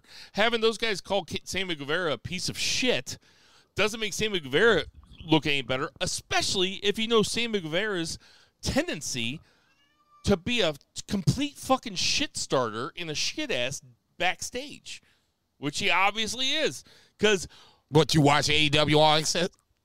No, I refuse to watch it. No, I won't watch that shit. But I will say this, that Sammy Guevara is the reason that Andrade's not around anymore, and Andrade is 10 times the professional wrestler. Okay, so Sammy then, Guevara. okay, let's see. Okay, we getting ready to go down another rabbit hole. Let's jump to Raw because that's a whole nother rabbit hole. Bloodline Judgment Day. What? Grow the fuck up! Never. Bloodline Judgment Day open up Raw. Obviously, both sides are making deals with the Devils. Bloodline needs to take out, obviously, Jesus Christ, who does Judgment Day hate? Rey Mysterio and that bunch. And then on the flip side, Judgment Day needs to break down Sammy KO and Matt Riddle. One side does their job, the other side doesn't. And that's what the great part about it is. You don't really see heel factions work together, number one. And number two, in this scenario, like I said, Bloodline has at least intriguing storylines going forward. Go ahead. The best part of that segment that opened up, where the Bloodline was out there and Judgment Day came out, and Heyman was like, whoa. He's like, I brokered this. And then they went down the line, and Rhea Ripley and Solo Sikoa were staring at each other. And they were like, they wanted to fight each other. And Heyman's like, is everything okay here? And Rhea goes, for now. Right. That was the baddest ass part of that segment. Intergender wrestling it's a divisive topic. I know that there are people that don't like it because it looks like when the female is selling, it looks like a guy beating on a woman. Right. Totally get it. Solidarity with survivors, all that shit. Like, honestly, like, not even being flippant. I totally get it. But go ahead and say it. When you're talking about professional wrestling, wrestling, do it. Let them fight. When you're talking about professional wrestling, it's obviously all work. You might as well be watching a fantasy show, like, because guys do superhero stuff and little guys beat big guys. Like, It is kind of a fantasy show, right? So Rhea Ripley versus Solo Sikoa was the match I never knew I wanted. And when they were staring at each other, and Rhea was like, "Fuck you," like staring at Solo pulled out his hood, was like, "The fuck are you staring at, bitch?" Dude, that's a match I would watch. That is a match I would watch. I'm like, man, I'm listening to him and I watched him, and then all of a sudden he kind of stops. Like you say, he's like, "Is everything okay?" I was like, you know what's cool about Solo Sikoa is that, and this is cool about all of the Bloodline, but Solo Sikoa sells like a motherfucker. When he gets hit, he's like, "I'm hit." Ah! Okay, he's going down. Yeah, he's going down. So I think that Solo Sikoa versus Rhea Ripley, that's actually the match I want to see. No. That would be awesome. Don't get me wrong. Also, would I be lying if I said I would watch it? I wouldn't watch this shit. I would watch it. I would watch it everything. No, I didn't watch Brock versus Omos. I would watch that before That's Brock the only versus match Omos. you haven't watched. Yeah, right. In 2023, I watched 60 million matches, but Brock versus Omos. It was a weird flex, I'll be honest. But Rhea Ripley, and I also heard what you guys were saying, or what Zach said about me with I was talking about how Charlotte's probably the best woman wrestler ever. And he's like, well, there's 10 better in Stardom or in Japan. That might be true in ring, no doubt. But professional wrestler is the pageantry too. Charlotte has a big presence, knows how to grab the attention, and when she needs to, she also has crazy fucking matches. Now, I watched the only 2 matches I watched from that Sakura Genesis is because you guys were talking about them. I watched Sonata Okada, obviously, and then I watched the Sabre match, Umino, and then I watched the Mercedes Moné match. And it was after I heard you guys say, "Well, Sasha looks slow." It's like, yeah, she looks slow against them, right. But that's not all that professional wrestling is. Professional wrestling. Did we not say that? Well, I think that if you put Charlotte at number 11 or lower, then you're really not taking that into consideration when you talk about the best of all time. Because, yeah, there are 20-year-olds in Stardom that move a lot faster than Charlotte, that are probably do more moves than Charlotte. But, man, Charlotte knows what a big moment is, and Charlotte grabs that big moment. That Rhea-Charlotte match, I went back and watched WrestleMania. That Rhea-Charlotte match was the best match of WrestleMania. And I guess if I'm going to retort on the fact of being a Stardom fan, then I'll retort in this fashion. I'm not going to sit up here and say that Charlotte is not great. She is. But it's great in spots. He's heating up. I'm not even going to heat up. It's great in spots. It's like if say I agree with you. Say that Bill was right about Charlotte. Did you guys hear that? Mike might have gone out for a second. I was getting ready to say that. Your cat said it for me. All right, go ahead. I'll just say this. If given the right opponent, I think Charlotte is great. Rhea, and I think we've all agreed upon this, really is a great opponent for Charlotte. I think Sasha's a great opponent for Charlotte. Bayley's not a great opponent for Charlotte. Becky's kind of been clunky at points. Absolute fucking bullshit. Name me the best. Name me a great Bayley and Charlotte match. Name me a great Bayley and or Becky and Charlotte match. Name me a great Ronda Rousey and Charlotte match.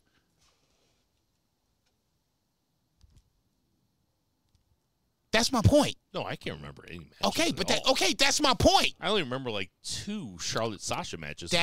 Were you waiting for me to talk? Yeah, I'm asking. No, I got nothing to say. No, I'm asking you a direct question. Oh, I thought that was rhetorical. No, I'm asking you directly. No. If she is that great, then we should be. Then that should be boom, boom, boom, boom. I don't remember anything though. Okay, so as much as I want to give you credit. What month is the French Open in? Usually it's like April, May? You could have told me December. I'd be like, yeah, that sounds about right. I don't fucking know. They might have changed it, but neither here nor there. What's the name of Seattle's XFL team? The Sea Dragons. I was just there on Sunday, so that, You were in Seattle on Sunday? No, I was at, they were here and, at the end or whatever. I've heard that before. I didn't know it. If you asked me 2 weeks ago, I probably wouldn't have known it because I was just there. That's why I know it. My point is, what is my Miami of Ohio's nickname? I'm gonna take a guess because I can see it in my head. I think it's the Red Hawks. I don't know. I think it's the Red Hawks. All right, I'll give it to you. He's right. It's Hawks some shit. See, I don't remember shit. That's my whole point. Okay, and I guess my point is this. If Charlotte is that great and she's in this top 10 of the world, then we should be able to have... of all time. Even more so than my point. We should be able to fire off fucking matches that Charlotte was great here, Charlotte was great here, Charlotte was great here. Hold on a second. So of the 10 people that you have ahead of Charlotte, you can name 3 good matches for each of them? If you really wanted me to, here's my top 10 list. So this 20-year-old that was fighting Azumi, yeah, at Sakura Genesis. Oh, her and Starlight Kid off the bat. So right now, you can think of more great matches that she's been in than Charlotte. I would go this far. I'll go this far. Dude. No. If you want to bring it to the table, let's pull carpet to the table. I was trying to be funny for a bit, but now I'm like, wait, you guys are crazy. I'm not. That's insane. Call me crazy then. So be it. I'll put that Starlight Kid and Azumi match next to Rhea Ripley and Charlotte WrestleMania. Of course. Okay. So it's not about, oh, she's 20 or whatever. It's about delivering the goods. I'm not talking about the best matches of all time. I'm talking about the best career of all time. I'm saying Charlotte is 37, 38 years old, and she just keeps having these matches. She probably just had the best match of her life. Probably. And we've watched her hold the belt 14 times. I mean, with really good pay-per-view matches against Asuka, against Bianca Belair. Okay, I'll give you Bianca. I mean, against Sasha, she used to have Raw matches against Sasha. Yeah. Where she was doing submission moves like... Yes, and they bent each other over poles the whole 9 yards. Yeah, yes. Crazy matches. And then you have some clunkers. So I'm sorry. And they had the Sasha, Becky, Charlotte match that was... Don't you bring up that WrestleMania main event. Don't you do it. Don't you do it. That is a negative. Huge negative. What? And for, if you're going to say how great Charlotte is, that's probably not the match you want to bring up. No, what I'm saying is the WrestleMania where Seth Rollins cashed in, the women's match was a triple threat match for the belt, and it was Sasha, Becky, and Charlotte, and that was actually the match of the night. You know what the common denominator it is? That's Sasha Banks. Yeah, I mean, Sasha Banks is great. Okay, that goes back to my point. Charlotte needs the right opponent. If she's that great, it shouldn't matter who the opponent is. But, I mean, how many opponents have you seen Izumi have? Several. Okay. All right, several. More than Charlotte? She's ran off a 10-match undefeated or 10-match title defense. So yeah, I would easily if you're gonna go with this, where Charlotte has won the title 14 times and Izumi has defended the title 10 times, give me a fucking break. I mean, yeah, I think I've seen Izumi wrestle plenty of different opponents over this 10-match, defense reign that we have going on over here. And she's 20, by the way, which is sick. Hold on. The bar that I'm asking you to jump is not very high. I'm just asking you to say she's 20, Charlotte's 38. At 38, Charlotte's still doing it. So if we're talking about the best women wrestlers of all time, aren't you going to take the fucking 15-year veteran over the 20-year-old? Number one, I was not putting Izumi on this greatest wrestler of all time. I guess I'm talking to you like you're Zach. Okay, so number one, let's put that on the table. So where number do you put two, Charlotte? How about this for number two? How about you put Charlotte on, rank Charlotte? Then they'll talk to you. Of all time? Yeah, of all time. Women's wrestlers. Rank her. 1 out of 10. I guess she's top 10. I guess. If you want to go with 14 reigns, I mean, yeah. But, I mean, to me, I don't see... You got Moolah up there? No, God, no. You got Lita? No, Trish should be there before Lita, and Trish had one of the better promos of the night, and we didn't even talk about that yet. You got Asuka? Of all time, yeah. If we're going to talk about like everything they've done, then hell yeah. You got Io? I haven't seen enough of Io Shirai stardom to where I can speak on that intelligently. So you guess that Charlotte is top 10. Where in the top 10 is she? Is she top 9? I mean, you really want to get to this minutia? Yeah, I want to hear it because this so we're talking about a list that I haven't even thought about. So okay, let's just go 6 through 10. How about that? Let's go 6 through 10. No, I only have 1 through 5. Okay, fair enough. Then who's the other 4 of all time? Asuka. Okay. All time. Kelly. Oh, Jesus fucking Christ. Okay, see, that's my point. That's my point. Mickey James. Mm-hmm. And Eve Mendes. Okay. Did you think I was going to give you a real top 5? I don't give a fucking shit. I just want you to say that Charlotte has had a better career than Izumi. She's 20 fucking years old, number one. That'll do number for 2, you're talking to the wrong man. And number 3, I will put Izumi and Starlight Kid versus Rhea and Charlotte any day and twice on Sunday. All right. What else do we have from WWE?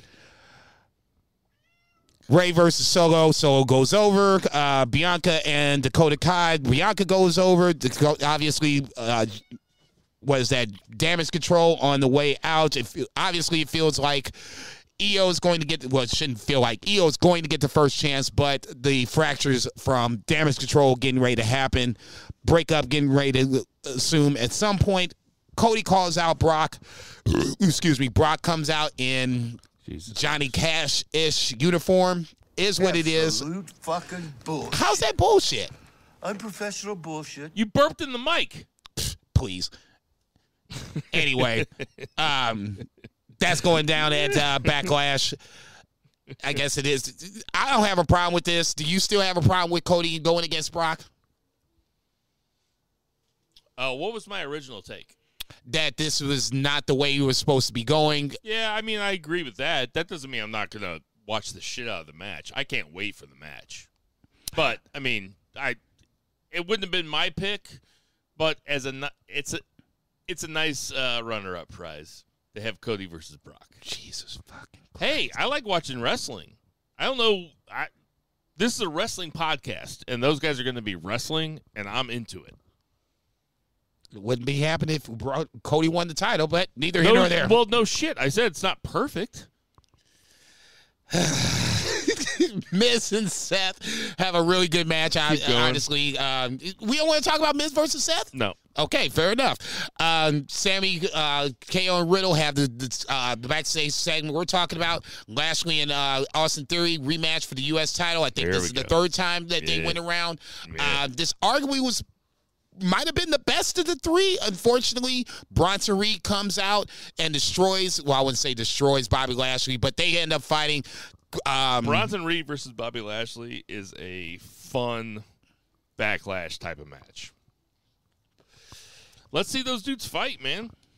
I mean, Jonah rules. Bobby Lashley rules. I'm not disagreeing with that. I just think this should happen down the line versus right now. Oh, my God, Jason. Build up Bronson Reed. Make it worth something versus just throwing him out there right now. Life is short. Let's watch these guys fake fight. I would love to just put some more money down on the middle of the table. Man, for somebody that loves betting, the fact that you wouldn't want more money in the middle of the pot blows my motherfucking mind. It's not more money, though. It's fake fighting. Okay. They're just faking it. It's a TV show. Okay. Hey, speaking of TV shows, this is what I forgot to bring up. When Adam Cole called Jericho a jagoff, Jericho's face was probably the funniest thing it's the funniest that Jericho has ever been. There was one other face that I have saved on my phone that's just, it's kind of like that. Like, what the fuck you talking about, face? But he also knew that he was in on the joke. Oh, yeah, and he played into it. It's perfect. It was really, really, really funny. No, it's Jericho being Jericho. God bless him. Trish comes out. Let's hear your thoughts about Trish. I thought this was an amazing promo. You know, it encompasses all things Trish. Before Trish, it was bra and panties. She was part of the bra and panties, motion. But then, whether she wants to admit it or not, her and Lita are the standard bearers of what the women's division was back in, my heyday as a kid, back in the 90s. That's Trish and Lita were the two women that you wanted to see wrestle. Other women were around them, and, you always had, women that would, challenge for the title at some point, but it was always ultimately about Trish and Lita. Trish didn't want to hear no shit about that. Trish, Lita's not on my level. If it wasn't for me, there wouldn't be, a women's, Raw women's title. There wouldn't be a SmackDown women's title. There wouldn't be Becky Lynch. There wouldn't be Bayley. I love the fact that Trish wanted to come out and get some props.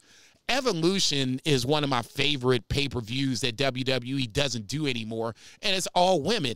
If it wasn't for Trish, there probably wouldn't be an Evolution to be talking about to begin with. They only did one. Yeah, I know. I have two thoughts on this. Do you want to hear the good news or the bad news first? Always bad news first. All right. So the bad news is Trish is wrong. The women's revolution would have happened without Trish. Trish really didn't do anything for it at all. She had one main event on Raw. She wasn't very good. This promo was the best promo of her life, and it wasn't very good. Trish is not very good. I've seen most people would get crushed by people just saying what? Just trying to throw the wrestler off. And Trish was never thrown off. Do you hear the good news? Go ahead. The good news is I'm being nicer than I want to be because that shit was not good. Her whole run with WWE wasn't good. She wasn't nearly the wrestler that Lita was. Not even close. Oh! Okay. I mean, Lita actually did shit, though. Okay. Like, Lita did swantons and shit. Okay. Shooting stars. Okay. DDTs. Should I name more moves? Armbar. All right, Jericho. You need me to write this shit down before you go down this 1,000 list of moves? All right. That Lita had? That was my good news and my bad news. Fair enough. Candice and Mia Yim versus Chelsea Ray and Sonya Deville. Winner gets, I didn't burp into the mic, motherfucker. Winner gets Liv and Raquel Rodriguez for the women's titles. Heels win is what it is. Main event, Judgment Day versus KO, Sammy, and Riddle. The back end of what I thought was probably the most intriguing points of both Raw and SmackDown. Good guys go over. Judgment Day loses, but then you have the Bloodline come in and wreaks a little havoc on the back end. I'm interested to see how SmackDown plays out because one side sealed the deal and the other side didn't, and you have two heel factions that don't give a fuck about each other and have a little beef with each other. And I would really hope that at some point they talk about the Finn Balor breaking of the ropes match where Roman Reigns wins and Finn Balor is on the ropes and the ropes break. I would love for them to at least broach that. It's been at least a year. Let's talk about it for Christ's sake.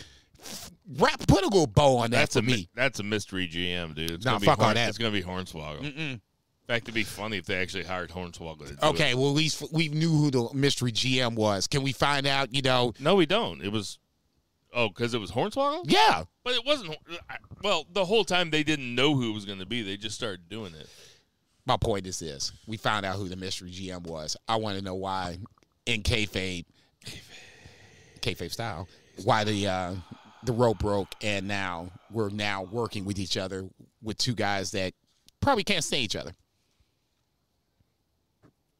All right. I would like to see Damian Priest and Dom win the tag titles. I'd like to see Finn Balor win a title. I'd like to see Rhea hold a title. I always say this about factions. It's cool when factions hold all the titles. It worked with the Bloodline. I wanted it to be the Hurt Business. I thought that would have been fucking badass, but they obviously didn't want to do that.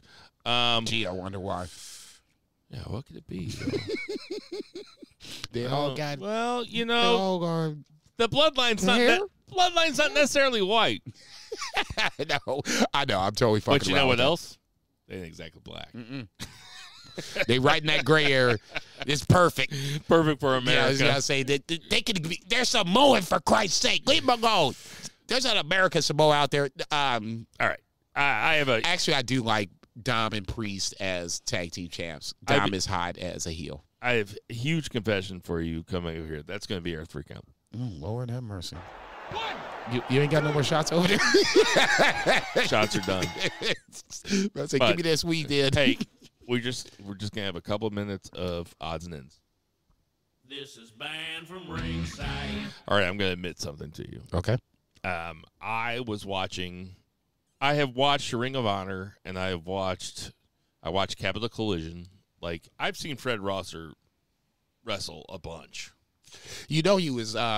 Don't say it. Don't say it. Okay. I've watched him wrestle a bunch. Okay. And I know that he's pretty cool with not like he doesn't want to go to Japan. They've invited him to Japan, and he's like, nah. He's like, you know what? I'm cool here. He doesn't want to travel all the time. Okay. But he likes to wrestle in the States. Yeah. That's the thing about Fred Ross. Great thing about MPJW Strong is the fact that he can wrestle in the States and is still under the New Japan flag. So did you watch Capital Collision? Yes, I did. So you saw where he bought the ticket for Tony Storm, and he had a chair in the front row. Come on, man. I got a feedback. Tony Storm is Juice Robinson's wife, and Juice Robinson beats the fuck out of him. Right? I mean, whooped him like a dog. And then he comes out the next night.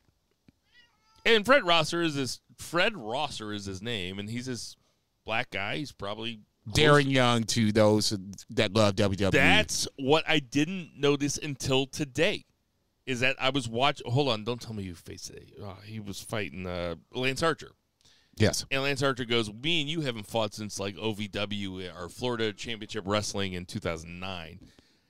And I looked at Fred Ross and I go, holy shit, that's Darren Young. And Darren Young was part of the Nexus. That too.